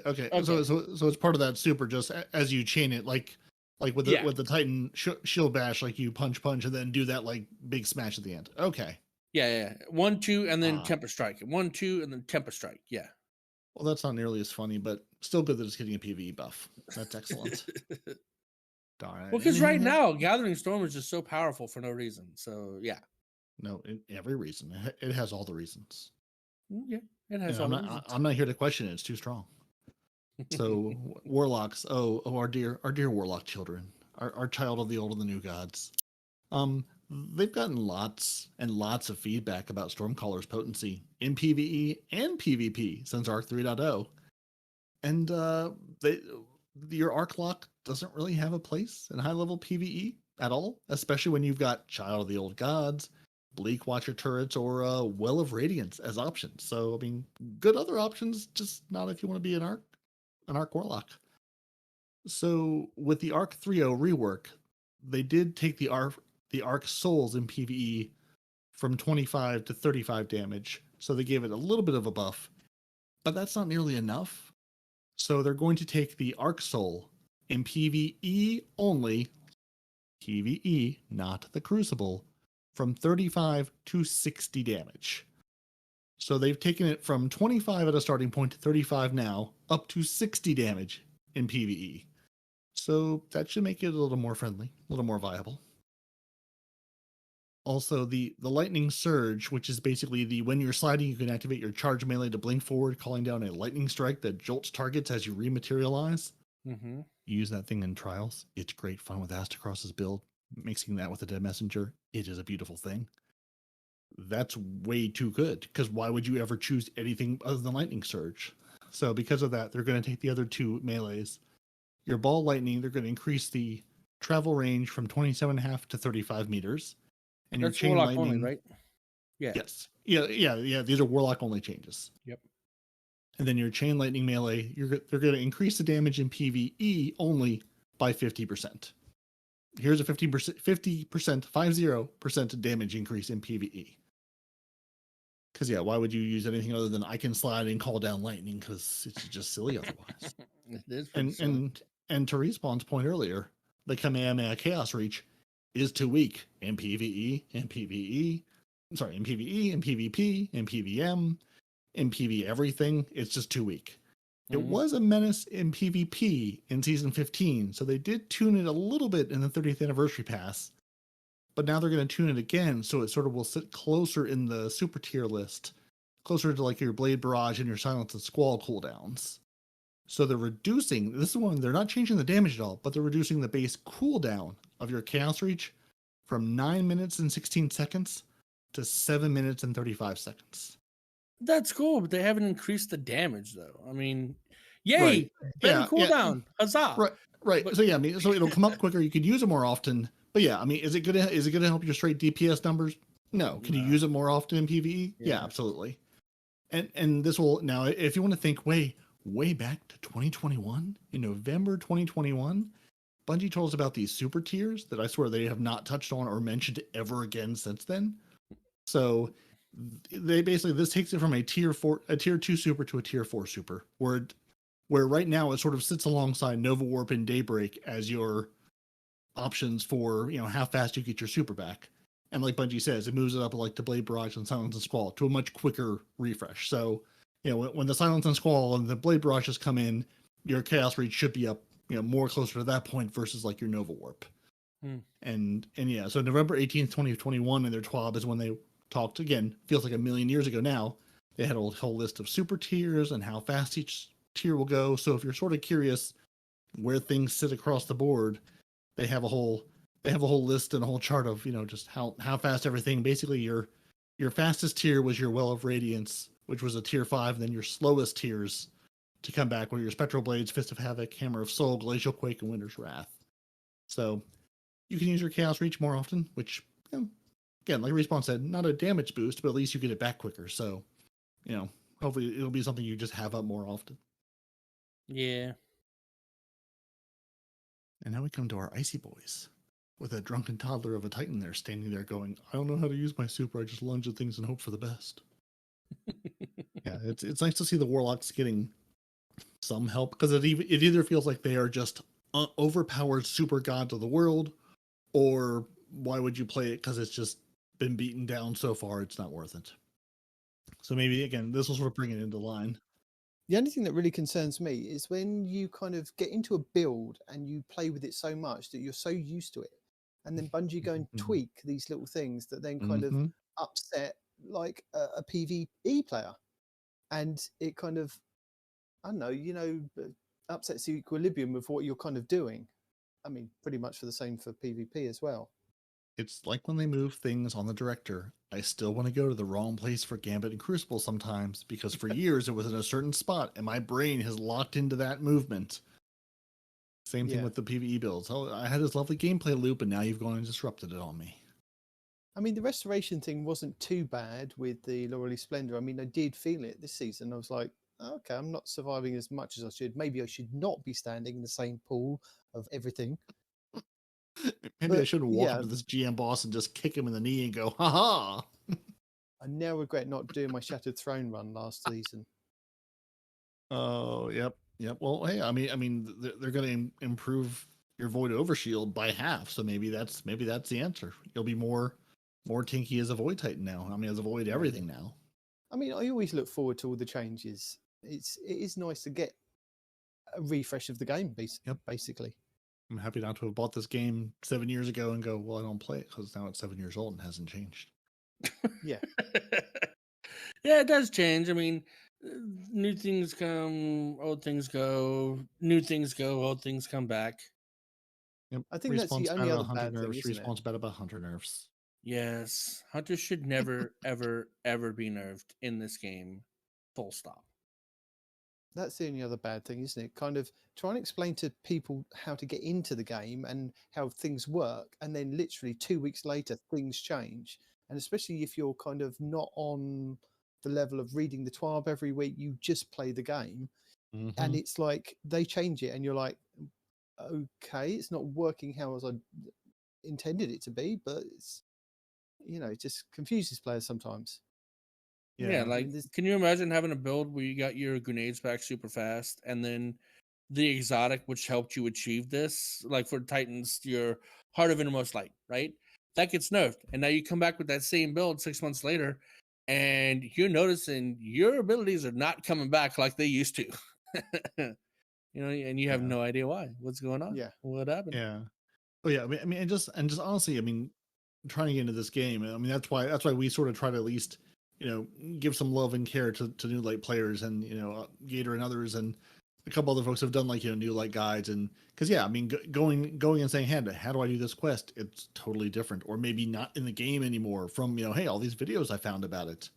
Even just I've been trying to find like what all of the current Crucible modes are in this game, and and the rules, and what sort of what kind of matchmaking, what are the rules, how many points do you play to, how many players.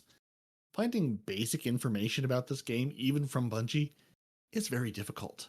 Like, it just isn't there. Like nowhere is there a list of here's all the current PvP modes in the game. I mean, and this expands well past PvP to all other parts of it, but just what are the current rules of Gambit? Like, can I go to Bungie.net and say, hey, here's what this game type is. Here's a brief overview of what it is and how to play it.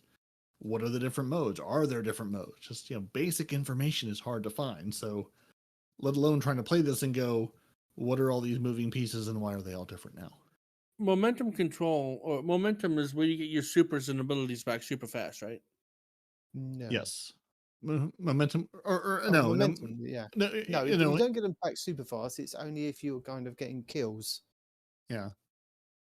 One of these, your super comes back in seconds instead of minutes. It's called Mayhem. Thank you. Yeah. So Mayhem is super fast. Imagine coming back and Mayhem has been introduced, right? You go into PvP and you're getting supered left, right, and center and have no idea what's going on.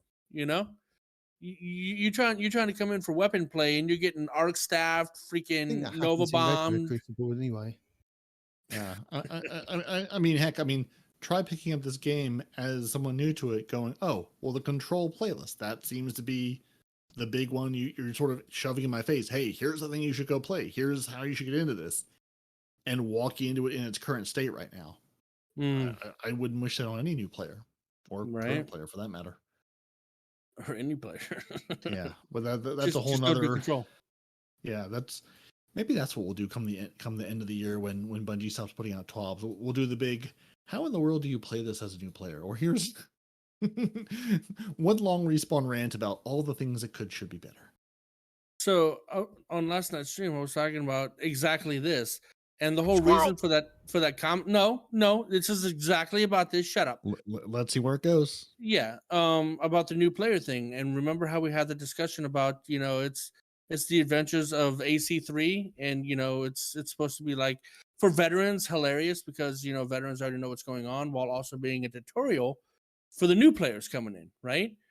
And it's just I went to go start drawing this, and I realized that I am nowhere near the artist that Nitedemon is, and even drawing something as simple as stick figures with a butt cape, a cloak, or a freaking trench coat is pretty freaking hard, man. Much less telling a story. So it's like that's exactly what I want to do, and I need to draw better to do exactly what you're talking about. I just wanted to have an ongoing comic strip to do exactly what you're describing right now, Peroty. You don't need to draw better. Let me introduce you, not introduce you because I'm sure you've seen it, to xkcd.com. No, Harness. Oh, is that the Wait. stick figure fighting thing? Have you really wait? Have you really never heard of xkcd.com? Is that the one where they have stick figure combat? I mean, there are comics about combat. Then So no. it's xkcd.com is a very long running comic that is about all things nerdery, science, technology. But his art style is stick figures with hair, stick figures with coats. I mean, it's a very basic art style that's been running for a billion years. You just need to do a couple stick figures, put some hair on them, give them different shields or something, and you're good. You're done. There you go. Not all of us can. I'm a little bit shocked that I'm introducing you to XKCD in Year of Our Internet 2022. Yeah, It's a little surprising to me. I build the internet. I don't have a long history of using said internet. I've been here since the Dark Ages. Welcome, sir. Welcome to the internet. Take a look around. Yeah, right. Like it wasn't until stasis. Yeah, stasis, right? In honor of trying not to have 19 edit this show for 16 hours. So stasis, that's the thing we were going to talk about. It was very strong. When Beyond Light came out, very strong. And they've nerfed it a number of times. Update 3203 and 340, which are correct, and you can go find on Bungie.net if you're looking for them. But unfortunately, because it was so strong and freezing was super irritating to play against in Crucible, it's now lagging a little bit behind the power of all the rest of the things in the sandbox. All the other things got their 3.0 reworks and buffs, and now Stasis is just kind of there. And Bungie needs to sort of reassess the role of Stasis now that they sort of brought it into line. It's now the dark stepchild over there in the corner. It's poorly dark subclass. So they're going to make a number of changes, and we'll see how these play out. First off, for slow, right now, slow, it did too much and it penalized too many facets of your gameplay. I mean, like when it came out, like it disrupted how you shot, it disrupted your aim, like it was just a nightmare to play against. So they've nerfed it, and now it's sort of too weak in the current sandbox. It's basically just a stepping stone to freeze. Doesn't really, slows you down a little bit, as the name would imply, but with all the increased movement speed, doesn't really do what it should. So they're increasing when you are stasis slowed. It's going to increase your movement speed penalty while slowed by 10%, which is to say it's going to, slow you down by 10 more percent. The cold snap grenades, much like the Nova bomb that you're throwing and missing your targets with, it was unreliable and would fail to track even slow moving targets. You throw on the ground and it would go, there's someone over there. I'm going to go over here with this bunny rabbit and see what he wants. So this is one where Bungie's like, we're going to watch this really closely because they're very worried about becoming too strong in PvP again. But basically, they're going to take Cold Snap's Seeker. It can now adjust its trajectory for up to a half a second after it's created, rather than basically the moment you throw it, it would immediately find a target and travel toward their last known position. Now it sort of has an extra half second to go, okay, where's that target? Let me head toward them. So it should actually, seek the target versus just, go toward nothing and expire. So your grenade will actually, hopefully, be a grenade again. Your dusk field grenade, basically, it doesn't punish players in its area of effect who escape it too quickly. You toss that dusk field grenade, the hunter dodges out of it, the Titan jump jets out of it, and the Warlock floofs out of it, and then you go, well, that was a waste of a grenade. So they're going to increase the slow stack application rate on players by 13%. So PvP, it's going to slow you 13% quicker. PvE, no change. And again, Stasis, our good friend Stasis, due to its potency at launch, it had a number of aspects with only a single fragment slot, particularly on our poor, downtrodden Revenant Hunters. Those poor guys that had such a hard time with their Shatter Dive and their Silence and Squall. They've had a really rough you life making a joke right Stasis. now, but you can land the Shatter Dive on a person himself, and he will not freaking die. They Well, over nerfed it right. to oblivion. Oh no, no! I agree, and this is Bungie agreeing that yeah, they nerfed everything in stasis down to the ground. So they're while they're not touching Shatter Dive, they're at least going to give your Revenant Hunter Winter Shroud, which is your dodging slows nearby targets. They're going to give you another fragment slot to play with, so it's going from 1 to 2, so you can put something else in there. Yeah. Same thing on the Behemoth Titan, your Cryoclasm, which is the after sprint you can slide for a really long time, which also shatters the stasis crystals or frozen targets nearby. They're giving that one a second fragment slot as well. So you can, build into that versus, choose your favorite fragment. So at least I'll have another fragment to play with. Well, yeah, no, okay. So actually, I don't think you're giving this enough credit where it's due. And this is me talking about Bungie. I know. Calm down. Hold off. I'm absolutely not, because the Titan is a drunken toddler, and I will never understand the stasis super or subclass with a Titan. But no, absolutely. Yeah, but just think for a second. Every class, Titan, Hunter, Warlock, every class is going to get an additional slot to play with. Well, just Hunter and Titan. Oh, that's right. No, because Warlocks already had more than we did. You're right. Disregard. But that one additional slot can change build crafting for those two classes tremendously. Mm-hmm. We could potentially have a comeback of stasis with the addition of that one slot only. I mean, that's what sort of their hope is. They want to bring stasis, and have it be a viable thing again. Versus you could throw Bleak Watcher turrets, and maybe that's about it. Ooh, those things. Yeah. So our Warlock Shadebinder, good Warlock buddy. One of the places that's in a good spot. Shadebinder is in a good place. And while Glacial Harvest is very potent, it's a hard choice over your Ice Flare Bolt, your Bleak Watcher, or your Frost Pulse, possibly due to its long cooldown. So the Glacial Harvest, that's the one where you freeze targets. It creates your stasis shards around the frozen target, and higher tier combatants create more shards. And they're saying, it has a long cooldown. What do the shards do? Is that the shards that give you back melee energy? Those shards? Yeah. Okay. I mean, it creates the stasis shards, then do whatever you like with them. Okay. And versus the, your Ice Flare Bolts, shattering your frozen target spawns the Seekers that track and freeze other things. Your Frost Pulse is the casting your rift generates a shockwave that freezes nearby things. And the Bleak Watcher turret, I feel like everybody has encountered one. You hold your grenade, throw it, and then becomes an automated turret that shoots stasis at you and is very irritating. So basically, the Glacial Harvest, they're going to reduce the cooldown of your stasis shard creation for every 6 shards from 15 to 10 seconds. So you can create your 6 shards quicker. Ooh. I guess every 6 shards, or I guess if you freeze a number of things in PvE, you can freeze them quicker and make it, just make more shards to use. And they've also gotten a lot of feedback where the Shadebinder can't quickly shatter your frozen targets. So, like, if you're on a Hunter, you Shatter Dive. If you're on a Titan, you Cryoclasm Slide. Yep. The Warlock didn't really have a way to do it, so your Whisper of Rending Fragment was really intended to serve that purpose, but it required a kinetic primary to pull it off. So basically, they're changing that now to say, instead of a kinetic primary, you just need to find something with primary ammo. Anything that shoots primary is good. That's so stupid, though. Why not just let all weapon damage shatter things easier? Why does it have to be primary specifically? I mean, anything with white ammo. So, I mean, that increases it. No, I get that. But why?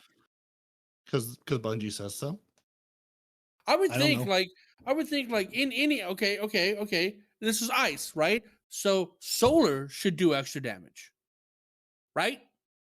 Kinetic already gets a damage buff, so cool. Kinetic can do extra damage too, right? Obviously, you shooting a stasis crystal with a stasis weapon probably won't do anything. I'll give you that. Arc lightning, probably the same thing, right? I'll give you that as well. Void, it's conductive. It's fine. Void, it's a grape ice pop at that point. But I mean, at least solar. The fact that it's only kinetic is just why only kinetic? Why? Well, I mean, it's not only kinetic. So what they're saying it now provides bonus damage. Sorry, Whisper of Rending now provides bonus damage to stasis crystals and frozen targets for all primary ammo weapons rather than just kinetic primaries. Sorry, that's what I meant. Primary ammo. Yeah. So I mean, whether it's a special in the kinetic slot or the special slot, if it shoots white infinite ammo, it will now, and now allow you to shatter those crystals like you could by sliding through them or shatter diving them. So that's still okay. Okay, they got a buff. Cool, great. But you're telling me that me shooting an ice crystal with a sidearm is going to do more damage than me shooting the same crystal with a shotgun or a heavy? Yeah. That doesn't make any sense. Yeah, but on the other hand, you're saving your special or your heavy ammo for something more useful than shattering a crystal. Yeah, but like, whatever, man. I'm sort of surprised it didn't just add it to the Warlock as an ability. And, again, weapon there's damage, ability on the other two characters. I mean, at least you've got a way to do it without literally walking up to it and, punching or smashing your way into the ice. So, it's better than nothing. To be fair, Hunters had to walk up and slam on it, and you had to slide through it. So, right. Yeah, but that's what I'm saying. Yeah, the other two classes, you have to literally walk up to the crystals. The Warlock, you can get that benefit from range. Yeah. So, there's that. That's dumb. It should have been like to weapons. Period. You get a damage buff to weapons while shooting the crystals. Cool. Whatever. Maybe the other ones that need the buff. I don't know. We need a stasis freaking glaive. That's all I can tell you. We need a stasis glaive. New dungeon, who dis?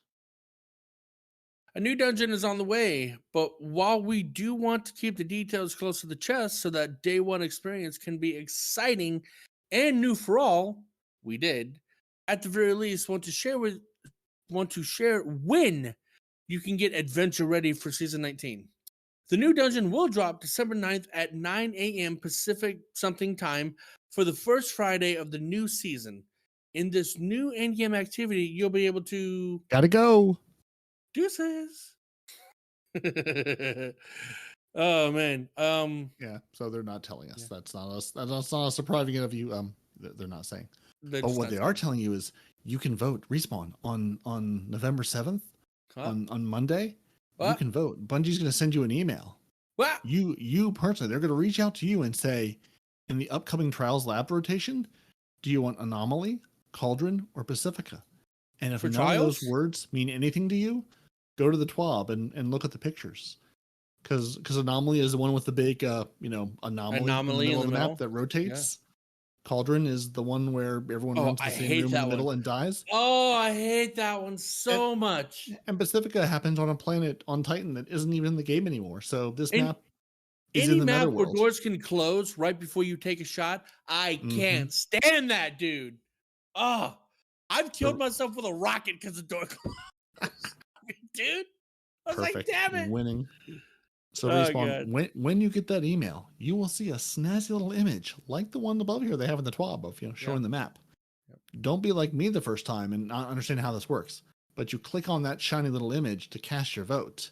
And then Bungie will calculate all those results faster than I can panic dive away from an errant Duskfield grenade. Back up. We need to say this again for the people not paying attention. When you get this email, you will see 3 images. Clicking an image is how you cast your vote. You don't get to inspect the image to inspect the map or to see the details on the map. When you click the image, that is your vote. You have click voted responsibly. Yep. So Respawn, which one is responsible? Anomaly, Cauldron, or Pacifica? What if you were to play Trials? Which one would you want to play on? I think Anomaly.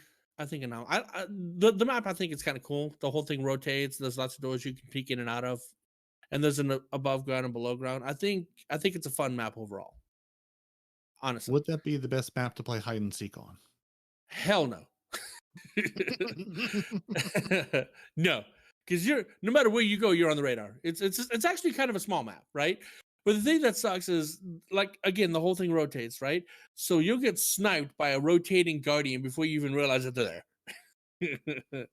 But the map is kind of cool. I really like the design of it. You got a lot of ins and outs. Again, you got an above floor and a below floor. I just think it's a fun, well-designed map. I suck at it, but it's a fun, well-designed map. Yep. So say we all.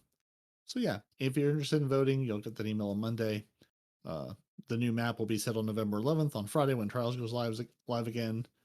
Or I'm sorry, the 11th is Friday's when it'll go live. They'll tell us on Thursday in the TWAB which map it was. And vote, don't vote. It's I'm not here to tell you what to do, but it is a nice opportunity to check if you aren't receiving those emails from Bungie. Go to bungie.net, sign up for the emails, because that's how they do all the rewards and all the other stuff. Anytime there's any kind of email from Bungie, they send you interesting things and stuff, neat things of, hey, here's how you did this season. Here's the thing that's upcoming. Hey, here's a new thing in the store to buy. So it's beneficial to have those emails. So if nothing else, keep an eye out for it to go, am I actually getting these? Because sometimes there's some fun stuff there. Every now and again, they give you a code for a new emblem or something like that too. Oh, yeah. Yeah. Or they'll remind you that, hey, you've got exotics from your seasonal activity. You might want to pick these up. Here's how you're doing in the Kill Things with Solar challenge that we haven't told you about until now. Oh yeah, those random facts that they send you. Like, hey, these are the kind of masks that you're most likely to wear. What the what? Mm-hmm. Yeah, it's all sorts of good stuff. So even if you don't care about trials voting, it's at least nice to go, okay, good, these emails are working. That's where the good stuff will come. And there's a Bungie bounty that is still ongoing. And show of hands, did anyone remember there were Bungie bounties going on? Has anyone thought of this since we talked about it last week? I have. I've got my hand raised. You do? We don't believe you. So you remembered what was going on. Have you attempted to participate in one? Yeah, of course. Yeah? Were you successful? No, my wife said no. Oh. I just... She said, you cannot sit here and just wait and play. You cannot hunt down one of these people. So yeah, Bungie bounty, again, it's still going on. As the show comes out, will probably be Monday. So I'm going to say that's probably your Vanguard Ops and your Gambit and your Catch Crash Day. And some Haunted Sectors and a little bit of Crucible. So go to the 12 this week. We're not going to read all the things and all the people and all the places. But yeah, there's a lot of PvE changes this season. So it's not just go into PvP and hope you match with the person. It's PvE, here's the thing they're on, console or PC. Good luck and Godspeed. As a reminder, if it's PvE and you're on the same team, you complete the activity, congratulations, you win. If it's a PvP thing and you're matched against them and you beat their team, congratulations, you win the bounty. You'll get the lovely emblem that's in the TWAB sometime later in life. And in case you didn't pick up on the subtlety there, if you're on their team and you lose, you get nothing.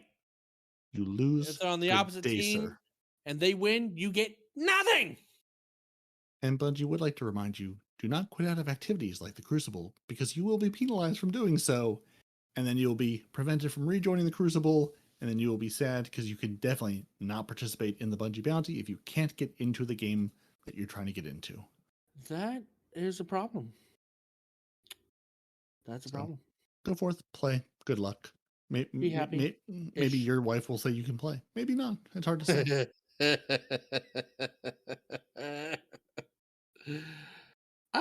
It's funny because it's demon. Ha! So, Respawn, how you feeling? Feeling all right? Drinking enough water? Actually, yes. You know what I could use more of, though? Candy. More specifically, Space Grandma candy. Stealing it from Space Grandma. And how steal is a strong word. It's accurate, but it's a strong word. I like stealing it.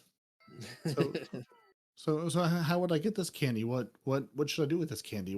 What's going on with this candy?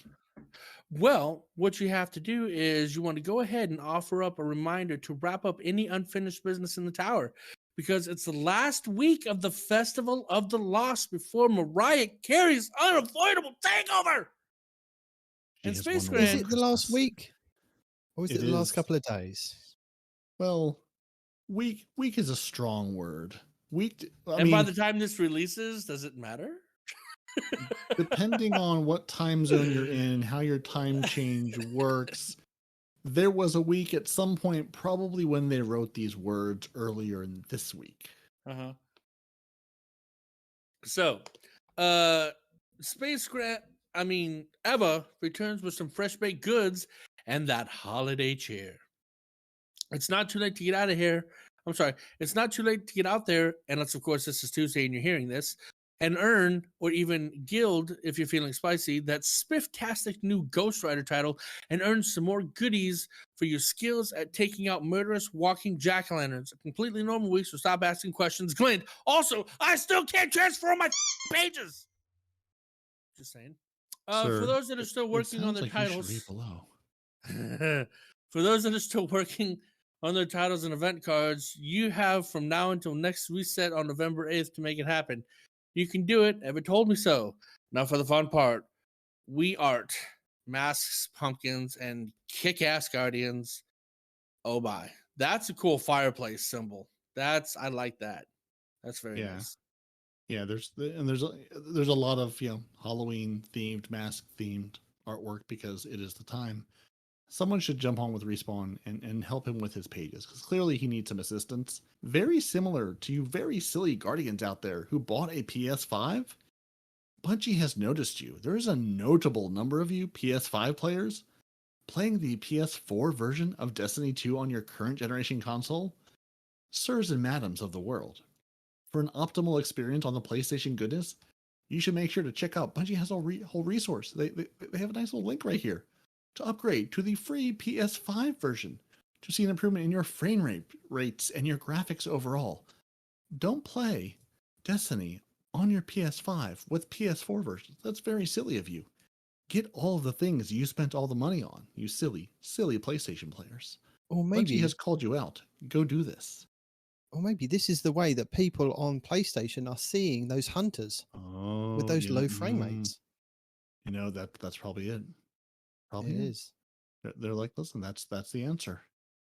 So so Bungie links to a page on the PlayStation site of, hey, upgrade your eligible PS4 game to your PS5 game. So it might be worth doing if you're on a PS5. Maybe there's other games you're also not getting the full glory and beauty and frame rates of. You should go check. Speaking of consoles, we're getting pretty new pictures. So while the D2 experience on consoles is getting another update from the team on some changes, they want players playing on previous generations. So if you're actually on an older PS4, PlayStation or an older Xbox, they want you to be aware of that coming with Nightfall in February 28th, 2023. They've modified some of the textures on your PS4 Pro, your Xbox One, your Xbox One X to reduce their memory footprint with minimal quality degradation. So I guess that answers the question of, is this where we pull the plug on old consoles? No, not yet. Not with Nightfall, friends. They're throwing you a bone. They're saying, hey, we're gonna make these textures better and prettier and save you some memory space so you can still play. I mean, yes, you can still play Destiny on an Xbox One X or an Xbox One. You can do it. I'm not saying you should, but it's possible. Now, if you go to the TWAB, which we do link in our show notes, I can definitely see the difference in the picture of the first one. There's more definitely. dust in the top picture, and then there's no dust in the second picture for the PlayStation 4. Right. But the one under that, there's it looks the same as me. It's like spot the difference. I can't.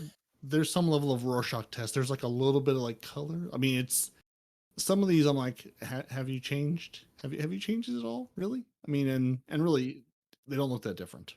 Which and I then guess the is Xbox one at the bottom, I'm like, I'm sure you've made that worse. There seems to be more dust and dirt on the screen. It's the part. Well, you're seeing it as dust and dirt because it's not in motion. Those are the particle effects when you're on the planet. So I'm sure it'll look better if it was in motion. Yeah. Than a still frame. I'm just playing with you. Yeah. But no, did y'all see, like, I know y'all did because y'all just skipped it. Some of these tweets are pretty funny. The Vanguard University, the Vanguard Dale with the hunter standing out front. IRL, by the way. That's funny. All the different pumpkins. Y'all should check out these pumpkins. The one where Crow's actually honoring Cade 6's death. That's pretty good. The Headless Horseman. I'm sorry, no. The Headless Star Horseman, whose steed's dreadful whinny entraps the stars. So the Headless Horseman, instead of having the pumpkin, has a Telesto for a head, and he's riding the Star Horse. So y'all should just definitely check out some of these tweets. They are pretty good and pretty funny and artistic and stuff. Yeah, there's lots of good Halloween themed things. Mm-hmm. Oh, Nitedemon, I need a pumpkin with a cowboy hat. Not sure. Can you make that happen? Not sure where I'm going to find one, but the player support team is here with information, but probably not pumpkins with cowboy hats. Oh. They are back to thrill and delight Guardians with what's coming down the pipeline regarding the state of the game. From workarounds to daylight savings reminders. Here's what the non-caped, for budget reasons, you understand, Crusaders have for players this week. So we implore you again, dear sweet Stadia players. If you have created your character on Stadia, you need to enable cross-save before January 18th, 2023, or your player will be lost forever, along with everything else you've ever purchased or gotten in Destiny, gone forever. If you play on another console and also played on Stadia or created a Stadia account and your home, where you started playing the game is not Stadia, you can ignore this and go on with life. But if you are on Stadia, you need to enable cross-save because that's how Bungie is going to keep your character and all of your Destiny things after Stadia shuts down. If you're going, oh my god, I've just heard of this, what are you talking about? There is a Save Your Stadia Character article in the TWAB. You should read it and follow its steps and do what it says. There's a whole, we told you last week, we're reminding you again this week because Bungie is also reminding you, and we don't want you to lose your Guardians come the 19th of January, 2023, because you'll be very sad and Guardianless. Your light will have fallen all the way. Ooh, and you have to start over from the beginning. All your exotics, all your armor, all your everything. Maybe that's a good thing. All Maybe your some god people rolls. want to do that. Yeah? Hey, why don't you do that? Let everybody know how it feels. Maybe I will. Do it. Lead by example. That'll clean your vault out. Yeah, it will. Well, then that's not happening. Yeah. So Bungie Did would you also not consider that? Did you honestly not consider? I wasn't going to delete my old character. I was just going to start again on a different account. Oh, just create a new one. Don't Start from delete. scratch. Oh, No, it's that's the sacred vault. You keep it there. Yeah. Unlike time, which is just a figment of all of our imagination, and it's not a figment. It's a construct. It's a man-made construct. discussed But it's a earlier. construct but nonetheless. making mess ups with time. it's the same thing. Time zones are hard. Nobody understands it, but you should understand that on November 6th. So basically, as you're hearing this, it's already happened because it's Sunday night here in the U.S. and Sunday, Monday, and if you're on Australia and somewhere around there everywhere else.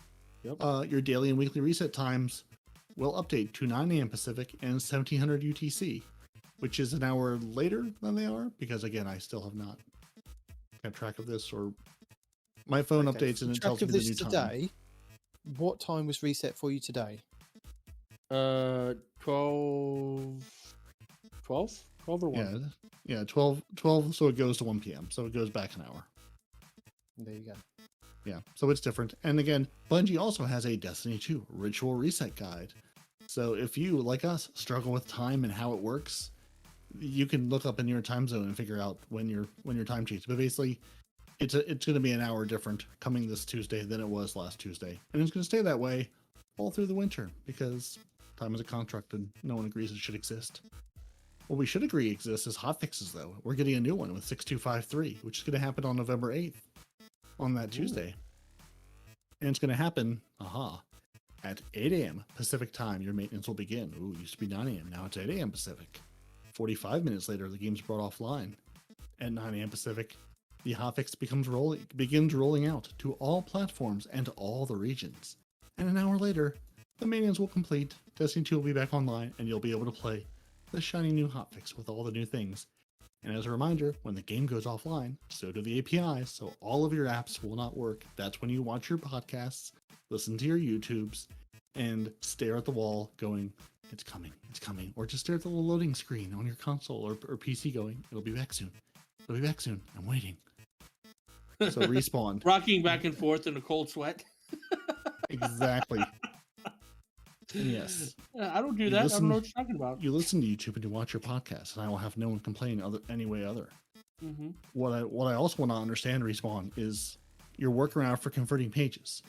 So players, this is to you, Respawn, specifically, and the Hunter Master Race, or Warlocks or Titans who cannot figure out how to get your spectral pages into your manifested pages. Yeah. Please I've got all this since you told me last week. So you've got. Excuse me. So you've obtained the gone but not forgotten quest from Evil Levante in the Tower. Yep. You are wearing your Masquerader's helm from this year with the festival mask. It's a mask from this year that you bought from the nice old grandma in the tower. Yes. You have at least 3 free spaces in your character's inventory. 3 free spaces in your character's inventory. Okay, good. Yes. Improvement on last week. And you have special pages in your inventory while you enter the Haunted Lost Sector playlist from either the nice little podium in the tower or the nice little icon on the director that is also located in the tower. Yes, and yes. Now, if you are on a console or PC, have you cleared your game's cache? Yes. Have you completed a strike? Many. Well, you should just run one. That's where you went wrong. Have you obtained more special pages? Over efficiency. And then have you completed your Haunted Lost Sector? Note that not all pages will be converted. Apparently in Respawn's case, none of them will be converted. So there's a help forum that if you're solving problems, you should ask for help or just say the event's almost over. And I clearly have done something to anger the gods. I don't care. Yeah. And do not deserve the pages. I'm done. Yeah. You don't get the pages. You're clearly just, you're unworthy. Also, pageless. we're not worthy of having an issueless game because there's some known ones. Even though you, Respawn, will also get the all pages manifested message when you enter the Lost Sector, it's still not accurate, and it should only appear after the completion of the Lost Sector. So you are not losing pages when this message happens. For you, you're not losing pages anyway. But for other people, you must complete the Lost Sector for your pages to manifest, and then you can hopefully continue the event. Or like Respawn, you can't. At least I know that that's a thing, because I thought I was screwing up, right? Because I was seeing your pages were all gone. I'm like, no, they're really not. No, I just got here. I've not even seen a headless one yet. Right? So your certain shaders still may apply textures incorrectly for pieces of Festival of the Lost mech themed armor. Once it's resolved, your shaders will look different on those armor sets. Your season 16 emblem is still dropping from your week 10 intended authority seasonal challenge. The source of the retrograde Tor exotic ship is still inaccurate. Eva's weekly bounties, they had the bug again. We're not totally living in deja vu, but they reintroduced the bug this week where if you turned in Eva's weekly bounties for Bright Dust, you were still only getting half of the amount. That has since been corrected, and you will get your Bright Dust you should have gotten at a later date, as well as the Bright Dust from the first time this happened in Festival of the Lost on week 1, again at a later date. Those are our known issues. Again, there's a whole link, there's a help forum. If you're seeing one of the issues we mentioned, Bungie's aware. If you're seeing an issue that Bungie hasn't mentioned, go check the known issues article or the help forum, because there's a lot more issues there that they don't highlight every week. Right? Oh man, just so aggravating. The whole time I've been trying to get these pages to work, and I've done all this crap, and I have like 50 pages in my inventory that I can't do anything with. You weren't really sold on the event anyway. You didn't do half the event last year. Well, no, but this time I didn't mind the Ghost Rider title. I liked the Ghost Rider title, and I would have liked a better roll of my freaking the auto rifle. You can still do that. Just keep doing the Lost Sectors. Yeah, I mean, the loot should still be dropping. It's just the pages aren't manifesting. The pages are just to turn in to get, honestly, lore and the stupid lore. I mean, all the rewards you can still get from running the Lost Sectors. Challenges and all that. Yeah, I mean, I know that, but I did actually, I'm not going to say I wanted to go out of my way to get this title, but I did like this title. I would not have minded having this title, the Ghost Rider title. So I'm just like, well, clearly Bungie did. Or don't worry, because next year you'll have another shot, probably with the exact same issue as you did this year, to try to earn this title. Probably. We're back, and we're still broken. Yay! Or maybe it'll be something totally different. But yeah, there's some lovely movies of the week. You can watch them, you cannot watch them. It's up to you. And then some more lovely artwork at the bottom, because there's more pumpkins, there's more cross stitch, there's creepy Savathun sitting around in masks, which is just a little unsettling. People put so much effort into all of this. It looks fantastic, most of this artwork. Each week there's so many that pumpkin though. So many different things that people come up with way ahead of time as well. Yeah. Oh yeah, just the amount of creativity in this community is unrivaled.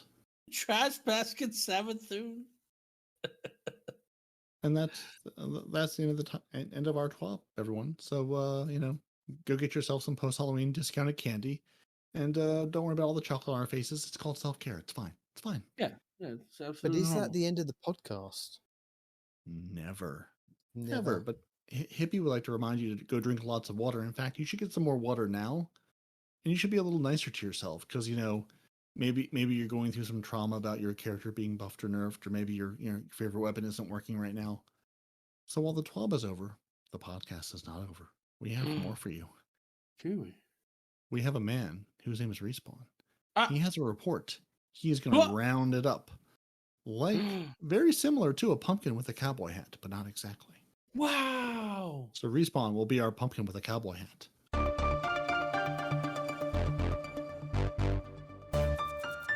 I am totally unprepared. How about a fez? I have a fez. Is the fez okay? That seems fair. I heard fezes were cool from this Well, doctor. Are you ever prepared, to be honest? Yeah, Yeah, I mean, I'm right here already. He We made get it to this easy for point me, dude. every week, and we always have to have like 10 minutes cut out where you're kind of trying to find what we're going on about. And then sometimes you go off on a All little right, tangent. listen, as Mr. you're trying to Gripey. look I for was it. making jokes. I'm already here where he has the thing. Well, I Gripey can't see McGripe that you're there, face. can I? Because I'm not there. No, but you're making assumptions while I'm making This jokes is- because you want to be grumpy face. this is audio of the mind. Grumpy Tell- face. Wah, I'm Nitedemon. I have to edit things. Wah. Well, no, I don't have to edit things. I could just edit you out, and then that'd be a nice and peaceful, easy podcast. You could do it then. Maybe you will. will. Do it. I will. Do Don't it. push me. Do it. Maybe that'll be a secret reward, or just the new show that Respawn will never know one way or the other. Yeah. Yeah. Okay. So the first thing you can skip or you can talk about. Honestly, I put it there because Destiny Overview on Twitter has been doing a phenomenal job of doing a pretty Wow. like 1-page picture. Yeah, honestly, I put it there because it gives me a nice picture for each episode, and it just also sort of keeps track of what a snapshot of what happened. It's just an overview of the TWAB. If you are on Twitter, Oh, that's cool. Oh, I Yeah, see. Yeah. if you're It's on the Twitter, TWAB in like- picture form. yeah. So if you're on Twitter, go Oh. follow Destiny Overview, all one word.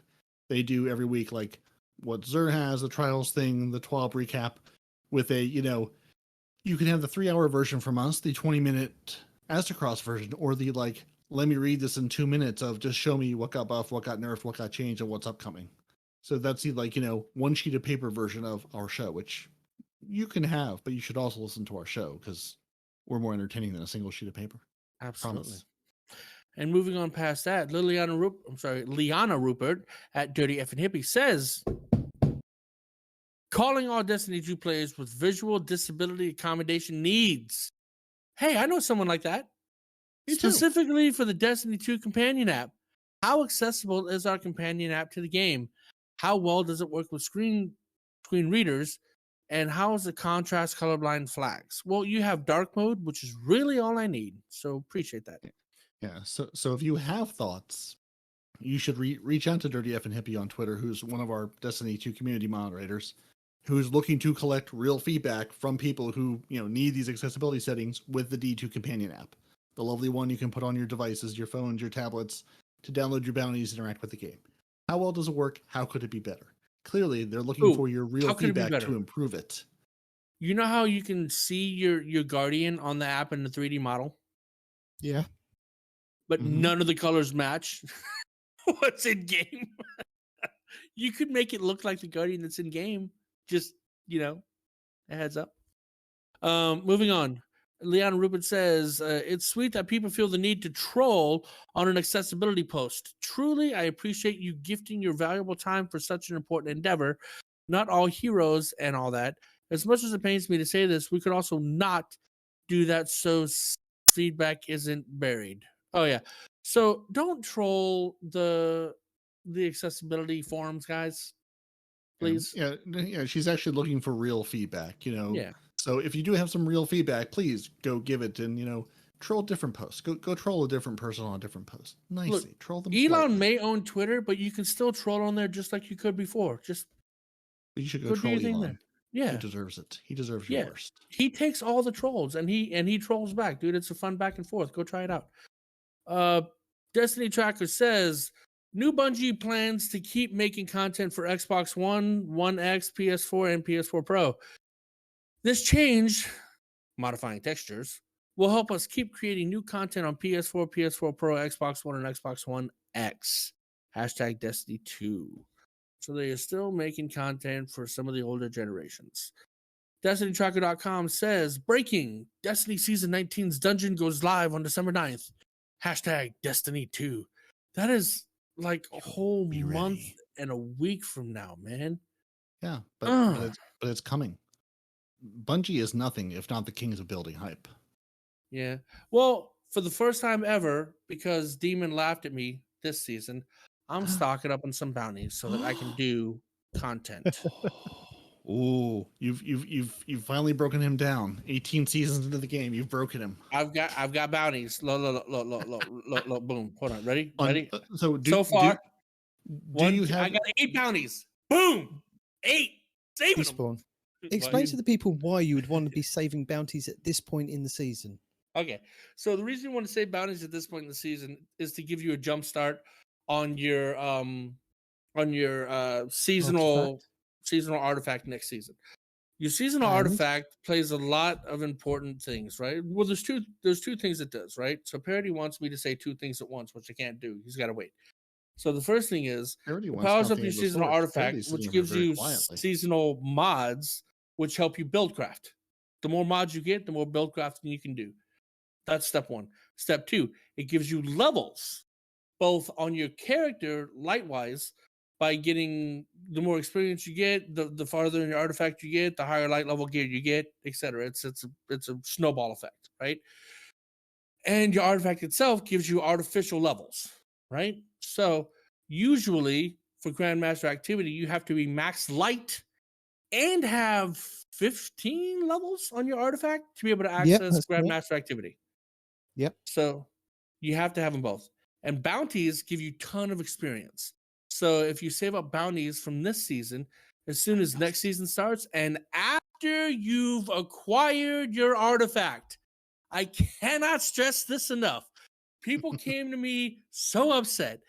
You get your artifact first. Once you have your artifact and you can verify your artifact is receiving experience, then you blow through let's take a step back. After you know it's getting experience, you join a fire team. Bungie has it set up that if you join a fire team, you get experience bonuses. So, after you've acquired your seasonal artifact, after your seasonal artifact is gaining experience, and after you've joined a fire team, then you blow through your bounties and get all that experience. And maybe if I'm new and I don't know where, if I'm looking at the game right now, what is my current seasonal artifact? Where would I look to see where I have the next one? If you were in game right now and you're wondering what your seasonal artifact is, you open up your main page where you can see your character, right? You got your guns, your armor, all that other stuff. Mm-hmm. Your bottom left, there's an object in purple. It's always going to be purple. That is your seasonal artifact. You right click that and it shows you at the very top available. If you have a number there, that means you have X number of, let's call them tokens, to spend on unlocking these mods, right?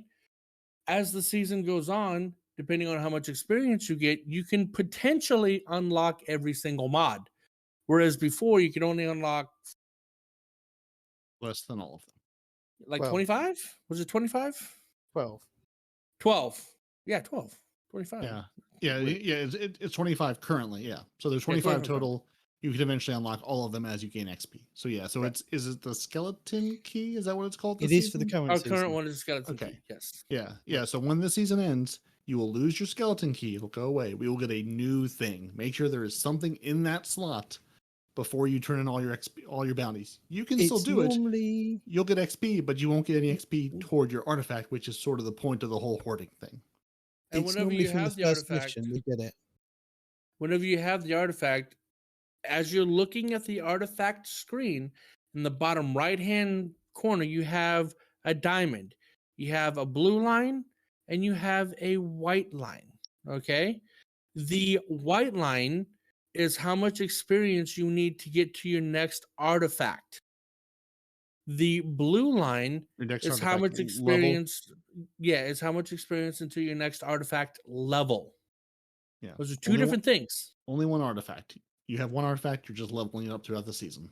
Yes. So whatever the new one is, make sure you have it before you turn all your stuff in. Yes. And And do it make with a sure friend. that lines are filling up a little bit before you blow your bounties. Because otherwise you'll be sad and you'll have done all that for nothing. And if you're going, but how many should I have? What should I do? This is where I'm going to You can direct you have to. up to, is it 32? You can save 32 bounties, I believe. You get 9 pages worth of bounties. And each page has 1, 2, 3, 4, 5, 6, You 7 can save up times to about 4 is 50 odd 28. bounties. So 28 times 9, whatever that number is how many bounties? 63 quests and bounties you can hold in total on each character. How many? Yeah. 63 Yeah. quests 63 and between bounties. Yeah. So subtract your number of whatever quests you have sitting over there and use all those spots. So those that 1 or 2 characters you're not playing at all, just load them up, complete some bounties, keep the bounties on them, set them back in their corner until the new season starts. Then you can use them to get all those fresh, lovely bounty because the XP is across everything. You can get the XP on every character, even if it's the one you never play. And if you're going, well, how do I know if I'm ready? What should I be hoarding? What materials might I need? Make sure I have enough glimmer. Is there enough vault space? You can go to destinyrecipes.com/checklist. And they have a pre-seasonal checklist that it will literally lay out for you. It'll give you a little score on, hey, you're doing great, or you could have more. And we'll show you how many shards do you have, how many upgrade modules, what is your, how many cores, how much glimmer do you have? It'll sort of give you these things of, here's what you could and should have, and how much, how many bounties you have, and how much XP that is. So if you're going, I've never done this, or just give me some data, give me some guidance on how to do this, destinyrecipes.com/checklist. Oh, recipes. Oh, I went to d2checklist.com. Wrong site. Yeah, D2 Checklist, also a wonderful site. But yes, Destiny Recipes. Really, if you just go to destinyrecipes.com, they have a number of things there. Your vault cleaner, your loot companion, your power progress. They have some neat tools that will also sync with your account. You just log in there with your whatever you use to play Destiny with, and you can sync all the things there. Then you have some tools to talk to Dim, Destiny Item Manager. So you can go and say, how's my power level doing? What do I need? But yeah, the preseason checklist, if you're going, how many of what should I hoard and where should I put it? That can give you some guidance if you're like, I don't know what I'm doing, but the nice people on the podcast told me to do this. Here's how you can do that. Right. There was a guy I was playing with. He wanted to do some high level activities with us. And he himself was a high light level, like gear wise, right? But his artifact, he didn't have a single level in his artifact. He was a new light player, didn't even know what an artifact was, Yeah. So I mean, there's nothing to really, other than that's where the champion mods are. But yeah, if you're trying to do champion activities with no mods equipped, you're going to have a rough time. Just Bungie, make it more obvious. I mean, I know they give you the thing, but they don't really tell you what to do with it or why you should care about it. Mm-hmm. So we had to give him the whole explanation. I had to tell him about the show. It's like, look, honestly, it's a shameless plug, but if you go check out, 2times100.com, we have lists of builds. We have lists of information. We have do's. We have don'ts. We have all the information you need if you're a new light dude. So yeah, this is what your artifact is. This is why it's important. This is why you need these mods, etc., etc. So he'd been playing the game for God knows how long, because his armor was like 15. Oh god, it was almost max. I forgot exactly what his light level was, but it was almost max. Yeah. But he didn't have anything, not even a single level in his artifact. I was like, damn. Yeah, the artifact is your friend. Yeah. So yeah, have friends with it, or be friends with it, or whatever. So I'm on the checklist. So I'm giving people an example of the checklist. I've signed in. It says pre-seasonal checklist, right? What are we looking at here? We got prep score. Is this the prep score? Is this what we want right over here? Mine apparently is very poor. I don't know. I'm on a podcast listening to you, but yeah, there's a number of things where it'll say, here's what you sort of should, and again, agree with it, disagree with it, but it's like, here's all the things you could have, should have, and it'll sort of give you just a sense of, how is my hoarding going? Or you can go into the next season fresh and say, it's fine, I'll just collect things as I play. So it gives you a point scale of 100 in 5 different categories: materials, resources, stored XP, glimmer, and vault space. Materials, 6 out of 100. Resources, 54 out of 100, not bad. Stored XP, 12 out of 100. Yeah. Glimmer, 17 out of 100. Yeah, And and Vault Space, 16 out of 100. yeah, and the store. So the stored XP is your bounty. So if you're looking for, well, what does this tell me for bounties? The store, your XP is your bounties. So your stored XP value, that's the number of bounties you have hoarded Across yeah. all your characters. Because like Yep. you said, you don't want to just do bounties on one character, do bounties on all your characters, and then blow through them to get your artifact. Because your artifact is account wide, not character based. Every character has the same artifact at the same level with the same mods. All right. Yep. So everybody just dumps XP into that thing equivalently. Yep. So so now's a good time. It's at the end of the season. You're going. What is there to do? Grab an alternate character you haven't loaded up since the season started. Go through the initial activity that you never actually did, and just pick up bounties and hoard them. Log back off that character and say, "Now I'm ready for December." I get an say. You got more roundup to do. You got plenty more to say. Do I? Oh. You really do. Oh, okay. I thought that was the last one. Oh no, here we go. Okay. The dungeon. Okay. Shadow at It's Shadow. Destiny 1, 31 new PvP maps in 3 years. Destiny 2, 1 new PvP map in 3 years. So that's 31 maps in 3 years versus 1 in 3 years. What? So when you put it in perspective like this, it's depressing how much PvP has been neglected in Destiny 2. There was not a single mention of PvP in the Nightfall reveal. Feels bad, man. Well, Yeah, I'm so sorry, Shadow. That Yeah, does that's- look really bad on paper. that's why I saw that, and that's sort of a way to really put it into light of, this is what we got. We got the new Throne World map. That's it. Period. Full stop. And they've taken away some of those maps we did have to rework and haven't brought them back yet. So again, hoping there's something in Nightfall that they're just not telling us yet. Hoping, maybe. Well, they probably have to make a lot of changes to these maps because we're going to be able to Spider-Man around the damn things now. You know what I mean? So they took them out before, though, to rework them. And yeah, no, still I haven't get Spider-Man. that. I get that. But now at this point, now that they know that, hey, we're going to have this ability for Guardians to just straight jump out of a map, we might want to do something about that. Maybe. All right. Twitter, Mac at MactusG1. If you get banned from a game you paid to play, you deserve an email specifying exactly why you got banned, i.e. broke 7th clause of TOS by doing X, as well as a link to submit an appeal to reverse your ban that is reviewed by a human being. So sad to see this happening again. I got kicked out by a bug report yesterday. I didn't get banned, but the security system kicked me out mid GM. I'm like, what? So Go back to console. It's better. Yeah. So there was another person, streamer that got kicked in. Actually, I don't think I put it in here.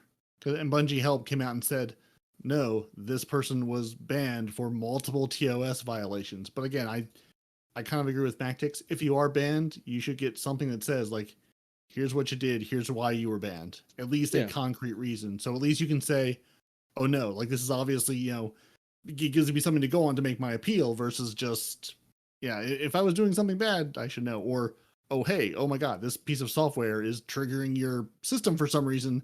At least I can tell you, hey, yeah, I use this software and it's not a cheat thing. It's just triggering, not BattleNet, BattleEye, whatever the thing, it's triggering your security software for some reason.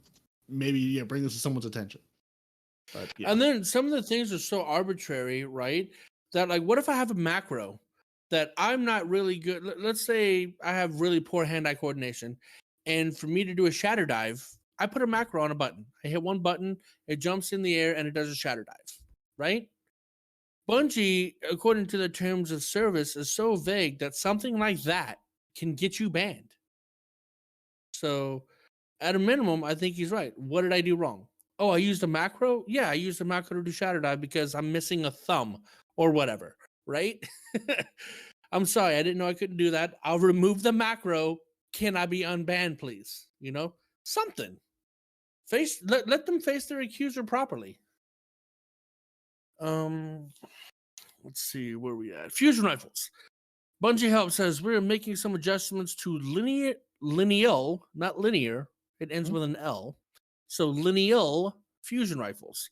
These were initially planned for Season 19, but have been brought forward to hotfix 6.2.5.3, launching on 11/8, which is, in 3 days, as follows. Okay, so the next one. Okay, so increased flinch and settle time after receiving damage in PvP, reduced flinch and settle time in PvE, and reduced the aimless cone size, special ammo only. So stay tuned for patch notes expected next Tuesday before the release. And by lineal, we mean linear. I love how they corrected it. Yeah. So this was everybody said, well, you made these flinch changes to snipers. Why are you waiting to make these changes to linear fusion rifles? A Bungie's like, good point. We're going to make the changes to linear fusion rifles now. So this was the change that was coming that they already talked about. They just pushed it forward to this coming week. Well, they said they wanted to see how it worked on the snipers. I guess to see whether or not they needed to increase or decrease the flinch. I mean, they said why. It just, I guess people like me didn't pay attention. So they gave you a reason. So, and last and maybe not least, Bungie Help says starting this Sunday, November 6th, Destiny 2's daily and weekly reset times will change to 9 a.m. PST due to daylight savings time ending. So just a reminder, your daily resets and your weekly resets are now going to be an hour off because daylight savings time is done. They're now going to start at noon Eastern, at 11 Central, at 10 Pacific, and 9 PDT. And that might be the same thing. I might have just thrown everybody off. not PDT, PST. PDT is what we're in now. PST is what we're going to. Oh, that's fair. And 1700, so 5 p.m. UTC Nitedemon time. In Australia, it's an hour off for you guys. You know what it is. In Australia, if your ruse keep taking your clocks and bringing them to the dingoes, then you got a problem. That was really, really a white thing to say. Would I apologize? Yes. Am I going to? No. But we are moving on because that is the end of the TWAB. And unless we have anything else to say, tips, tricks, guides, builds, yes? Well, that was the end of the TWAB and also the end of a Respawn Report Roundup, most importantly. We have a couple of tips and tricks. Nitedemon, do you have tips and tricks to share? I do. I think we may have largely the same tips and tricks, but let's see. Let's put our notes together and find out. Is it going to be like Snap? Maybe. And I have a couple of hunter builds if y'all haven't caught them. No already. way. If you have links and research, do you have links for them? Oh, so we have a permanent link: Plunder the Booties, GM, Hunter, Grandmaster, Nightfall, Build of Doom. Yes, it works. So Respawn went to the show notes and hit the Plunder the Booty link, and he will tell you all the links and all the things. Well, Respawn, I can tell you, Snap. Yeah. I was going to put that one in the show notes specifically this week for you. Yeah, oh, I got it. Oh, I'm on top of this. I got him. He's the first one that shows up every time he's got a new video. Respawn has a guy that actually taps him on the shoulder and says, "Hey, Plunder the Booty posted a new video." Yeah. But, I pay him for that, so it's not free. Mm-hmm. Okay, let's see how many of these you have. Okay. So I have 5 forbidden builds in PvP from Cool Guy. None of those. I saw that go up today, and I had not had a chance to watch it yet. Worth a watch. Are they forbidden? That's all I'm going to do. I'm just going to tease you with that. He teased that on Twitter yesterday, and I was like, I saw it go up today, and he ran out of time before the show. But yeah, I'm excited. Okay. I'm not saying that I'm going to be able to pull them off. Well, I mean, they're forbidden. You shouldn't. They are forbidden, but I am going to give them a try. Next one, I have Paticates Gaming, the number one thing that separates top FPS players from the rest. So many things. Have you got that one? I do not have that one. There you go. It's another good one. And then we have the Plunder the Booty channel, because I was going to highlight the Hunter build, but Respawn's jumped in there and said that one. But there is a Warlock S-tier build also that he posted 8 days ago. But again, it's another good one to check out if you're a Warlock. Next, I have the best ways to farm Ascendant Shards in Season of Plunder by Sneaky Beaver. I don't follow Sneaky Beaver, but I clearly should. I want to meet that guy. I just because of the name. or girl or whatever. Just you're great. I love you. Respawn has never watched a single one of your videos. And the most useful glitches in Destiny 2 from Marshix. So those are my picks for this week. Excellent. I have a very quick short one that is absolutely Deacon approved at 29 seconds. Kimber Prime did a quick do the festival masks affect your hitbox size? Does running around with a big giant head matter to the game at all? Don't tell the people. Just let them watch the video. No, it's 29 seconds, so you're gonna have to figure it out yourself. In addition to watching this poor man suffer through a Lightblade GM this week solo, Fallout Plays' Everything Hurts and I'm Dying video is all about the linear fusion rifles, and just he has some examples from different people, different clips in here that are just this gun's a bad man and should not do the things it can do. One that I saw and I sort of agreed with this week is Crit Buff's don't waste time farming the Jurassic Green. And I'll let him tell you why you shouldn't. Everyone else is telling you, run out. We're in the point of the season. Every week it's, this is the new gun. Oh my God, you gotta get this one. This is amazing. Crit Buff saying, maybe skip this one. And I'll let him tell you why. And then one that I saw, I think I've now seen this podcast in textual form this week by Destiny Massive Breakdown's PvE podcast. They had the weapons design team with Vivian Bex and Chris Proctor on, who they, one, had a transcript linked of the show. So I've seen a number of people, their show and others, retweeting and quoting parts of this because it's in lovely text form. But they basically did an hour and a half sit-down interview with Chris Proctor and Vivian Bex, who both work on the weapons design team, basically 90 minutes of weapon questions about Destiny 2. Whoa. So that is my absolutely, you should load this up and go listen to it. It's on YouTube or it's on, in your favorite podcast player, Destiny Massive Breakdowns. It's in their PvE side of the show, which, if nothing else, there's some lovely accents on that show as well. So it's worth listening to for that reason alone. But there's some really good information that Chris and Vivian give about Lightfall and D2 and the spicy auto rifle that is doing a thing that it shouldn't be doing, and it's very naughty. So yeah, I won't spoil it. I'll say you should go listen to it because it's absolutely worth your time. That's all I've got for this week. So I think, now let's see. Okay, how are we doing? It is 11 p.m. now. We started 8:30ish. Respawn. Have we taken the TWAB and made it long enough? I'd say yes, especially if somebody's already complaining about editing. Did we tell people enough stories throughout? No, I feel that he's actually cheated this week because he's made a conscious decision not to go off on any squirrel stories. See? It's because I never go off on squirrels. You're a squirrel. But I guarantee next week when he's forgotten about this, there will be squirrel stories. Nope. There will. I feel like you can't help yourself. There's never any squirrel stories. You just say things to try to make me feel bad. I feel like you can't make me feel bad. There's something we're missing. I'm not sure quite what it could be. I feel like there's some people. There's some people that we really enjoy and we really appreciate. We should probably. Oh, those fine lads and lasses out there. I think that's it. I think it's our lovely, glorious patrons out there on our Patreon, who went to patreon.com/TTAH and said, we appreciate what you do. We appreciate and marvel at your ability to take this one sheet of paper, 20-minute TWAB, and make it 3 hours of content to listen to and enjoy while you work, while you do the dishes, while you're just going about your life with us in your ears. And we cannot thank you enough, all of our lovely, glorious, wonderful, phenomenal listeners out there. But we would particularly like to thank Zep Orbit, who you cannot threaten with a good time. You can't. You can threaten him, and he just will laugh at you. You really can't. It can't be done. Have you seen our Otter Dance Troupe? Mwah. Chef's kiss there, phenomenal. The T-Rex King, Dedicated Wham, Star Voyager, and Scarlet KM, they are the most phenomenal dance troupe you've ever seen in your life. And I hope you better look quick, because there are grenades incoming. Carver 2782, We Noble, Golden God 1562, and basically Salt, basically NaCl, throwing grenades. Nothing but grenades. They are raining down from the skies. They have blotted out the sun. And really, all of us, deep in our hearts, are seeking Deacon's approval, like PP Pipe. And the man who has given our own Hunter Master Rager a run for his money this week, Lord Master Chaos. He has the chaos. He is the Lord.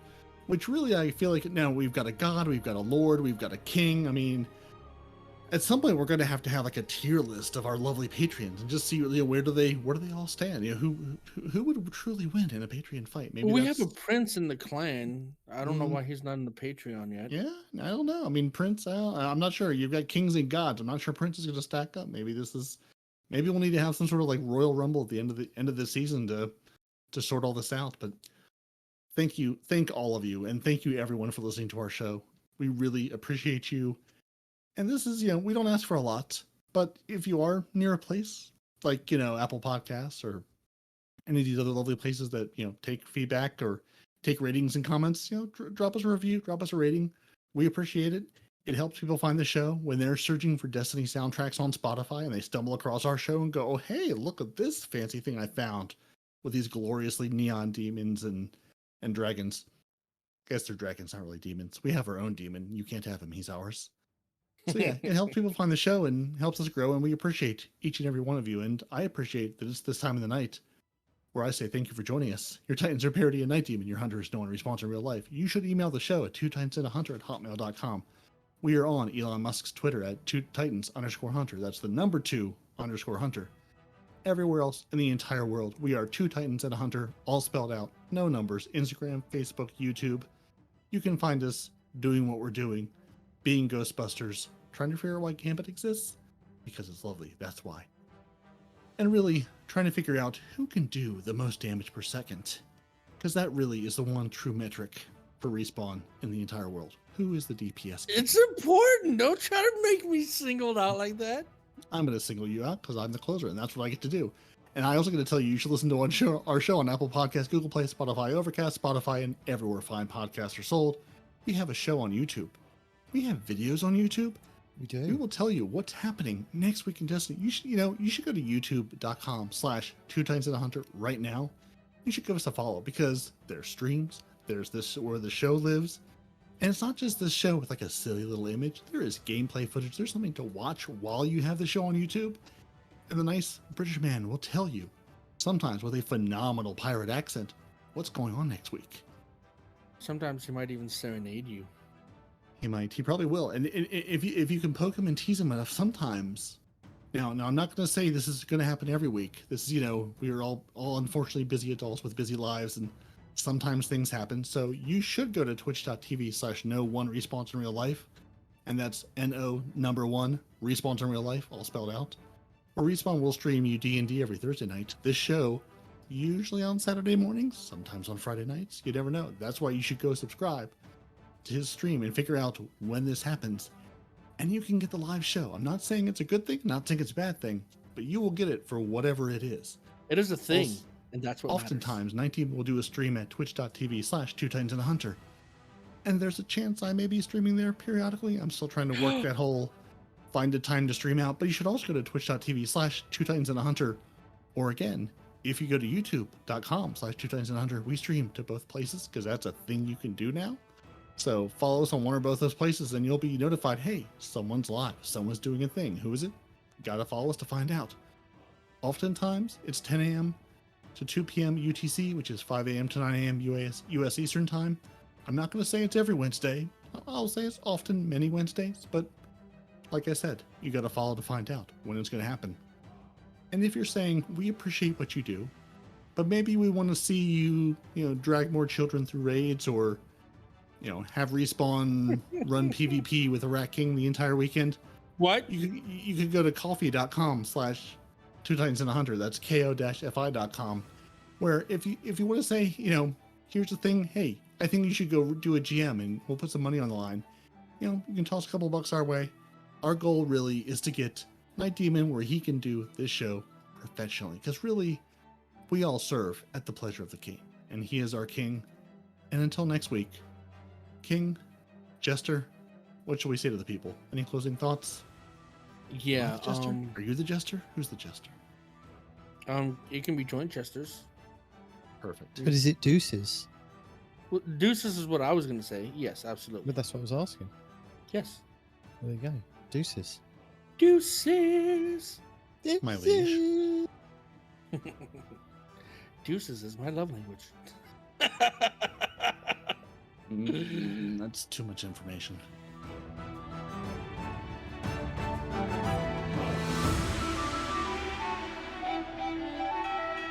If you see any new light guardians out there, please direct them to us. And I'm not just talking about for the downloads or the cloud. I've met at least 2 people that had no idea what they were doing. One of them was lucky enough to join our Discord and has since then been informed. And The other one person was just standing lost in the across from him world. in the mirror. And the other person was just lost in the world with no idea what an artifact even was. So if you know people, send them our way. If nothing else, then at least the links that we provide can help them in so many ways, right? Look out for your kindergartens. They're new, they're babies. They depend on us to get them moving. So please help out, help us, help them, help everybody else. And until next time, deuces for real. Deuces. What was the other deuces then? Podcast deuces. These are stream deuces. I assume it's different deuces, or maybe it's a quattro at this point. That just sounds really dirty. Lots of deuces. It's hard to say. If he wants to go number 2 everywhere, I'm not here to stop him.